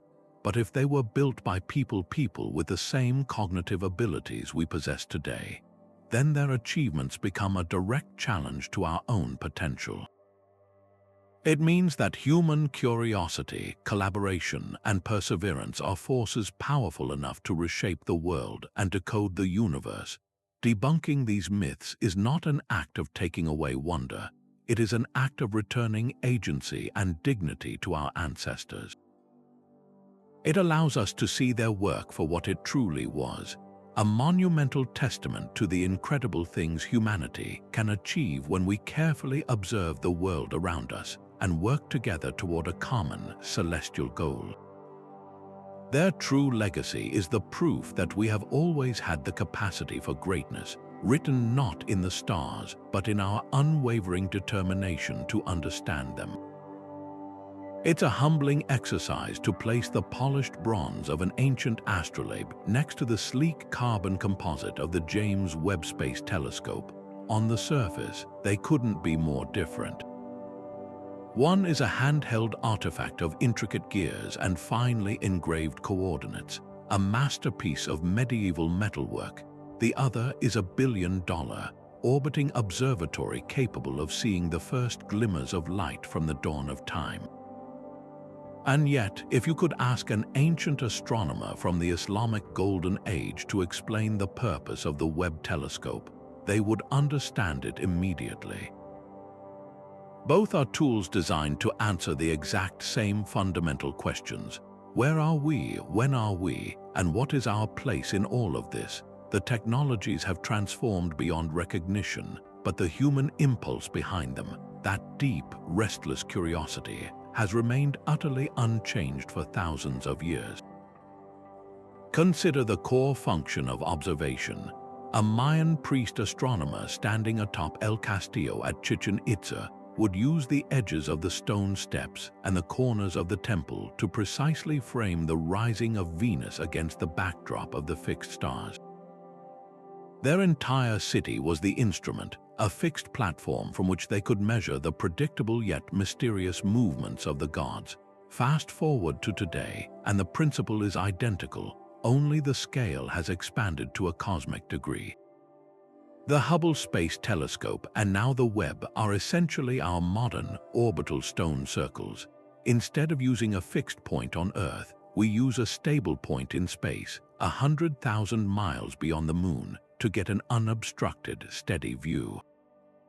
The Maya used their architecture to cancel out the visual noise of the atmosphere and the landscape. We launch a telescope beyond the atmosphere itself to achieve the same crystal clarity. The goal is identical: to remove all earthly interference to get a pure, undistorted look at the heavens. The parallels in calculation are just as striking. The Nebra Sky Disk was, in its essence, a sophisticated analog computer. By aligning the gold symbols representing the Sun, Moon, and Pleiades, a Bronze Age chieftain could compute the need for a leap month to keep his lunar calendar in sync with the solar seasons. It was a physical object that modeled a complex celestial relationship. Today, we use digital computers to perform the same function, but at a mind-boggling scale. The software that processes the raw data from the Webb telescope, correcting for distortions and stitching together images of distant galaxies, is performing the same kind of calendar keeping and pattern recognition. It's just that the calendar it's calculating is the 13.8 billion year history of the universe itself. The astrolabe allowed a user to simulate the sky for any given time and date. Modern planetarium software does the exact same thing, just with a digital interface and vastly more computational power. The leap from a geared mechanism to a silicon chip is a monumental technological revolution, but the intellectual exercise of modeling the cosmos to predict its behavior is a direct through line connecting us to our ancestors. This comparison reveals something profound about human creativity. Faced with the same eternal questions, each era builds the best tools it can with the materials and knowledge available. The ancient Egyptians lacked precision optical glass, but they possessed a deep understanding of geometry and an unparalleled mastery of stone. So they built the pyramids, aligning their sides to the cardinal directions with a precision we still struggle to explain, using nothing but shadows, sighting rods, and perhaps the circumpolar stars. They turned an entire landscape into a celestial observatory. We, with our access to rocketry, quantum mechanics, and global collaboration, build the Vera C. Rubin Observatory, which will use a digital camera the size of a small car to photograph the entire visible sky every few nights, creating a living, dynamic map of the universe. The Egyptian pyramid is a static, permanent marker of celestial order. The Rubin Observatory will be a fluid, real-time cinematic portrait of cosmic change. One is carved from limestone for eternity, the other is built from code and photons constantly updating. The medium could not be more different, but the mission, to map and comprehend the heavens, is one and the same. Ultimately, this journey from stone circle to satellite reminds us that technology is simply an extension of our innate desire to explore. The Polynesian voyager, reading the subtle patterns of ocean swells and star paths, is engaged in the same fundamental act of navigation as a modern pilot relying on a GPS network of orbiting satellites. Both are synthesizing multiple streams of environmental data to chart a course through a vast, trackless expanse. One uses the feeling of waves against the hull and the memory of a star's position. The other uses atomic clocks and radio signals. But the goal is unchanged: to journey safely from a known point to an unknown destination. This continuous thread of innovation highlights not a progression from primitive to advanced, but rather an endless adaptation. We are always building better lenses through which to observe the same timeless mysteries. The tools we create are a mirror reflecting our current capabilities, but the questions that drive us to create them are eternal, connecting the first human who looked up in wonder to the scientist who downloads data from a telescope on Mars. Our methods have evolved from mythology to mathematics, but our destination remains the stars. This cosmic perspective fundamentally reshaped the entire concept of human purpose. In our modern world, we often measure our lives by personal ambition, career milestones, individual acquisitions, the curated story of a single self. But for the Maya tracking Venus or the Egyptians aligning with Orion, a life gained its true meaning by how it fit into a pattern far grander than any one person. Your individual existence was a single note in a symphony that had been playing for millennia and would continue long after you were gone. Your duty was to learn the melody, to play your part in tune with the seasons, the stars, and the community, ensuring the music never faltered. This wasn't about suppressing individuality, but about connecting it to something eternal.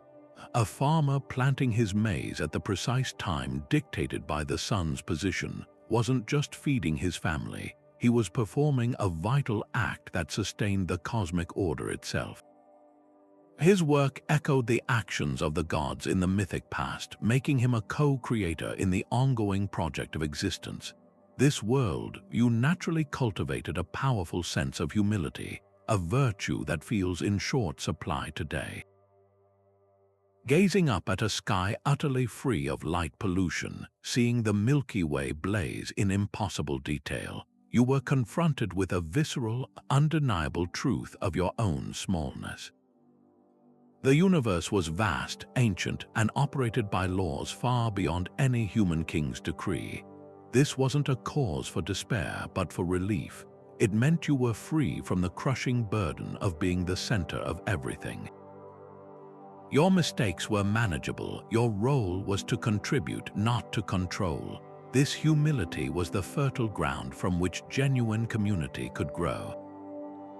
Building a structure like Stonehenge or raising a pyramid required the coordinated effort of thousands of people working toward a common, transcendent goal that would outlive them all.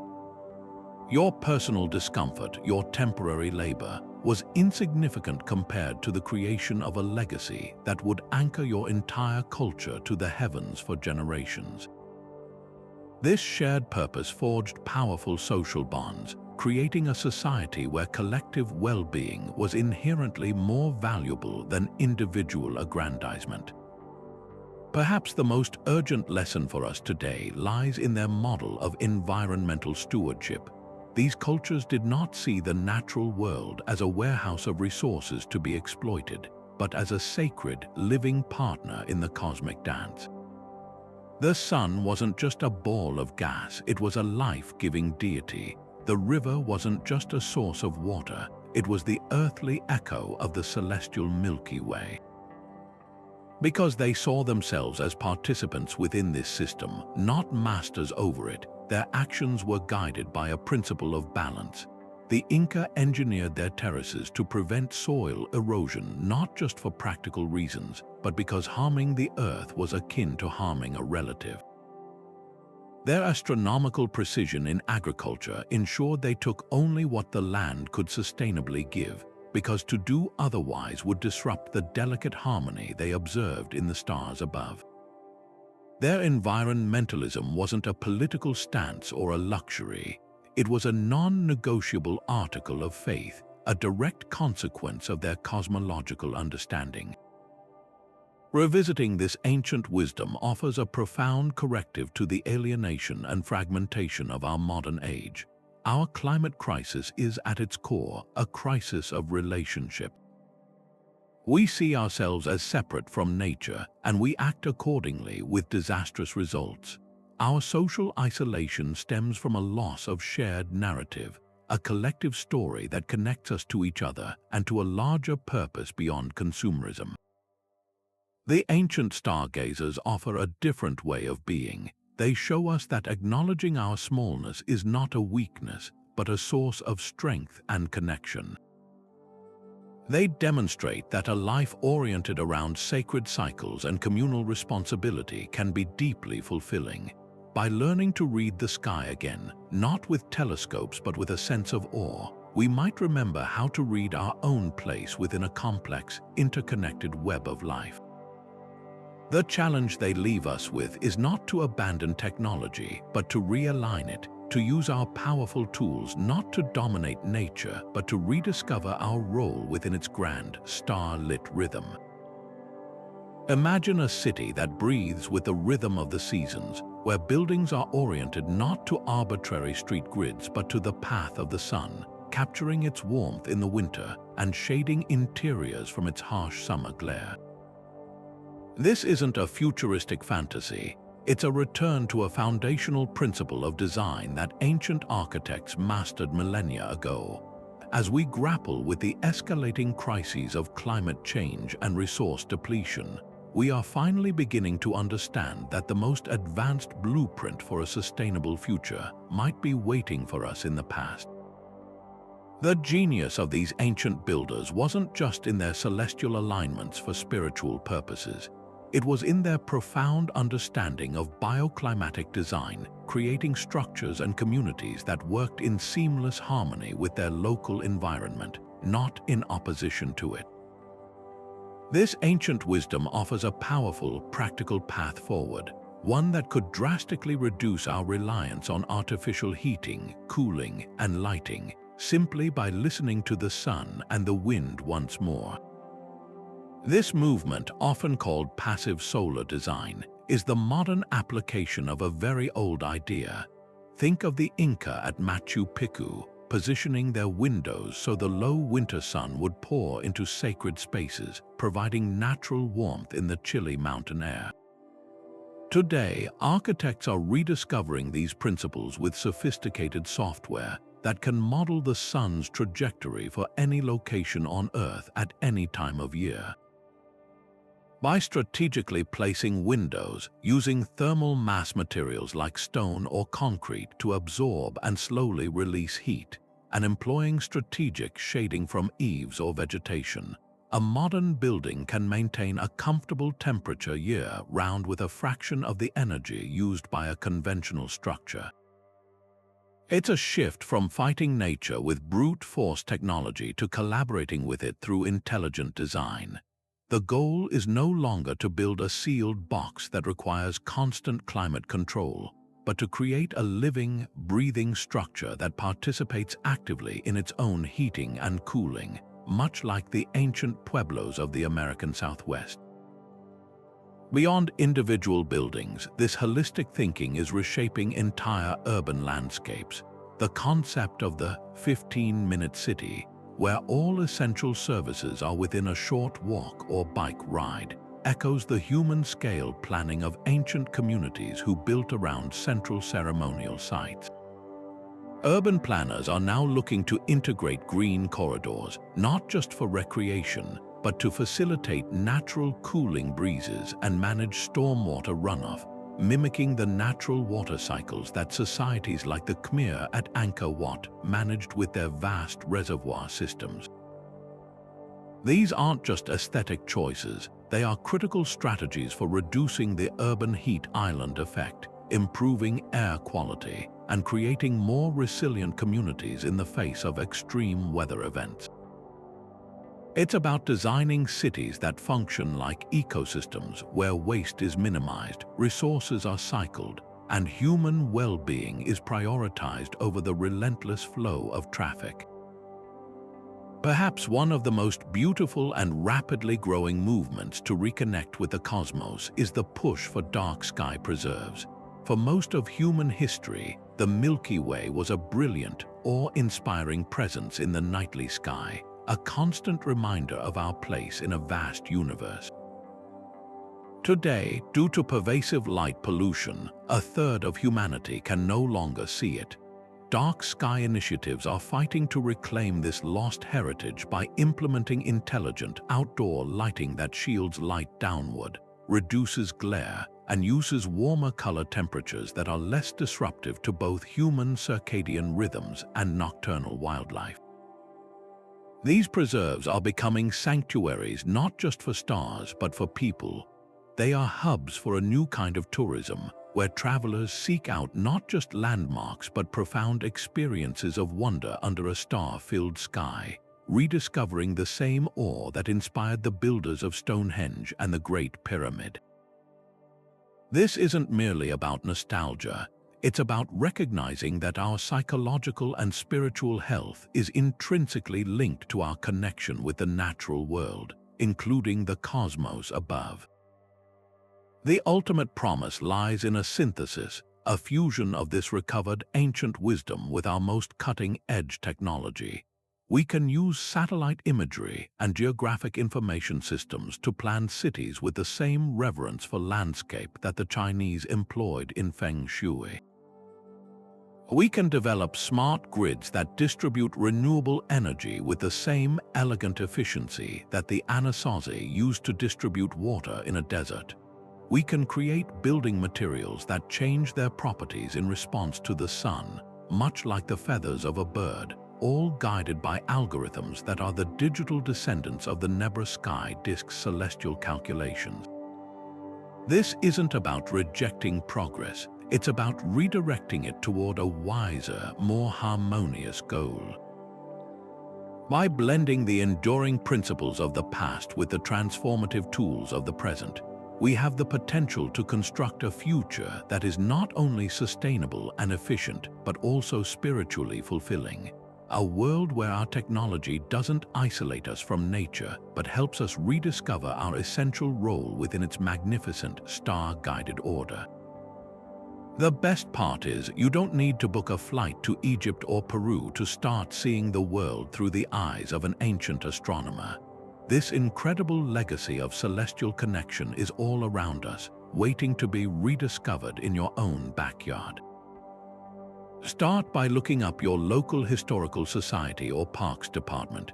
You might be astonished to find that there are ancient sites, burial mounds, or even centuries-old churches right near you that have their own solstice or equinox alignments. Plan a visit during those pivotal times of the year, the summer or winter solstice, or the spring and autumn equinox.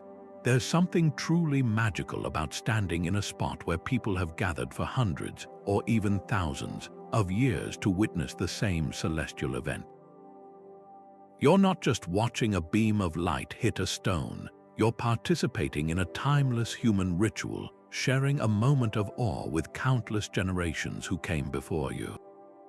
It's a powerful, tangible link to the past that requires no special expertise, just your presence and a sense of wonder. If traveling isn't an option, your smartphone can become a window to ancient skies. Download a free planetarium app like Stellarium or Sky Safari. These incredible tools allow you to point your phone at the sky and instantly identify stars, planets, and constellations. But you can also use them as a time machine. Dial the date back to 2000 BCE and see exactly what the night sky looked like above Stonehenge during its construction. Watch how the massive stones frame specific stars that we might overlook today, or simulate the view from Chichen Itza and track the path of Venus as it would have appeared to a Mayan priest. This isn't just a cool tech trick, it's a form of experimental archaeology that lets you test the alignments for yourself, turning abstract historical facts into a personal, visual discovery. You can suddenly understand why a particular star was so significant, seeing its brilliant path across a pristine, pre-light pollution sky makes its cultural importance immediately obvious.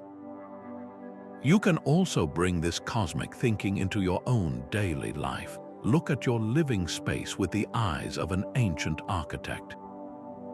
Which way does your main window face? Does the morning sun pour into your kitchen, or does the afternoon light warm your living room? Simply observing the path of sunlight through your home over the course of a day and across the seasons is a fundamental act of cosmic awareness. You might decide to rearrange a reading chair to catch the winter sun or plant a deciduous tree on the west side to provide natural cooling shade in the summer, but allow light through in the winter when its leaves have fallen. These are small, personal acts of alignment that echo the grand principles of Machu Picchu or Great Zimbabwe, helping you live more in tune with natural rhythms and reducing your reliance on artificial energy. It turns your home from a passive box into an active participant in the dance of the earth and the sun. And never underestimate the power of simply going outside on a clear night, away from the brightest city lights and just looking up. Let your eyes adjust to the darkness for 20 minutes. You won't see the same overwhelming tapestry of stars that an ancient person did, but you'll see more than you think. Trace the Big Dipper and use it to find the North Star. Look for the hazy smear of the Milky Way. Watch for satellites steadily tracking across the sky. The very act of quiet, intentional stargazing is a form of meditation and a direct connection to this deep human history. Share this experience with someone. Point out a constellation to a friend or take your family on a night hike. This shared curiosity is how this knowledge survived for millennia, not in books, but in stories told under the stars from one person to the next. By doing this, you become part of that unbroken chain, a modern keeper of an ancient flame, ensuring that the profound wonder of the night sky continues to inspire and guide us forward. From the pyramids of Giza pointing toward Orion's belt to the intricate Venus calendars of the Maya, this journey across millennia and continents reveals a truth far more profound than mere coincidence or primitive superstition. These ancient architects were master integrators, weaving the silent, predictable rhythms of the cosmos into the very fabric of their existence. They didn't just build structures aligned with the stars, they built entire worldviews, legal systems, agricultural practices, and spiritual beliefs around them. Their cities were not simply places to live, they were physical models of the universe, designed to harmonize human life with the grand, celestial order they so meticulously observed. This was a holistic science where a priest tracking the path of Venus was also scheduling the harvest, and a king claiming descent from the sun was also ensuring the stability of the seasons for his people. Their genius lies in this seamless fusion, proving that the drive to understand our place in the cosmos is one of the most fundamental and enduring traits of humanity. This legacy is not a relic confined to history books or archaeological sites. It pulses quietly in the background of our modern world, in the 7 days of our week named for celestial bodies, in the leap years that keep our calendars in sync with the solar cycle, and in the very GPS technology that guides us, which still ultimately calibrates its precise timekeeping against the steady spin of distant pulsars. The challenges we face today, climate change, resource depletion, social fragmentation, are, at their core, crises of disconnection. We have become separated from the natural rhythms that these ancient cultures revered as sacred. Their example offers a powerful antidote, a model of living that values balance over exploitation, community over isolation, and long-term harmony over short-term gain. They challenge us to look beyond our immediate horizons and realign our technological prowess with the timeless wisdom of integration, to build a future that is not only smarter but also wiser, more resilient, and more deeply connected to the world around us. So the next time you find yourself under a clear night sky, take a moment to truly look up, trace the familiar shape of the Big Dipper, find the steady glow of the North Star, or simply marvel at the vast, star-dusted sweep of the Milky Way. In that moment, you are sharing the same view that inspired the builders of Stonehenge, the astronomers of Angkor Wat, and the navigators of the Pacific. You are participating in a human experience that stretches back thousands of years. Let that connection ignite your own curiosity, your own sense of wonder and responsibility. The same cosmic clockwork that guided them continues its silent, majestic turn above us all. The question they leave for us is not how they did it, but what we will do with that same sky, and how we will choose to write our own chapter in humanity's ongoing story with the stars. If this exploration has sparked your imagination, we would love to hear your thoughts in the comments below. Share which ancient site or culture fascinated you the most. And for more journeys into the world's greatest mysteries, be sure to subscribe. Thank you for watching, and remember to look up every once in a while. The greatest guidebook to our past and perhaps our future is waiting for you right overhead.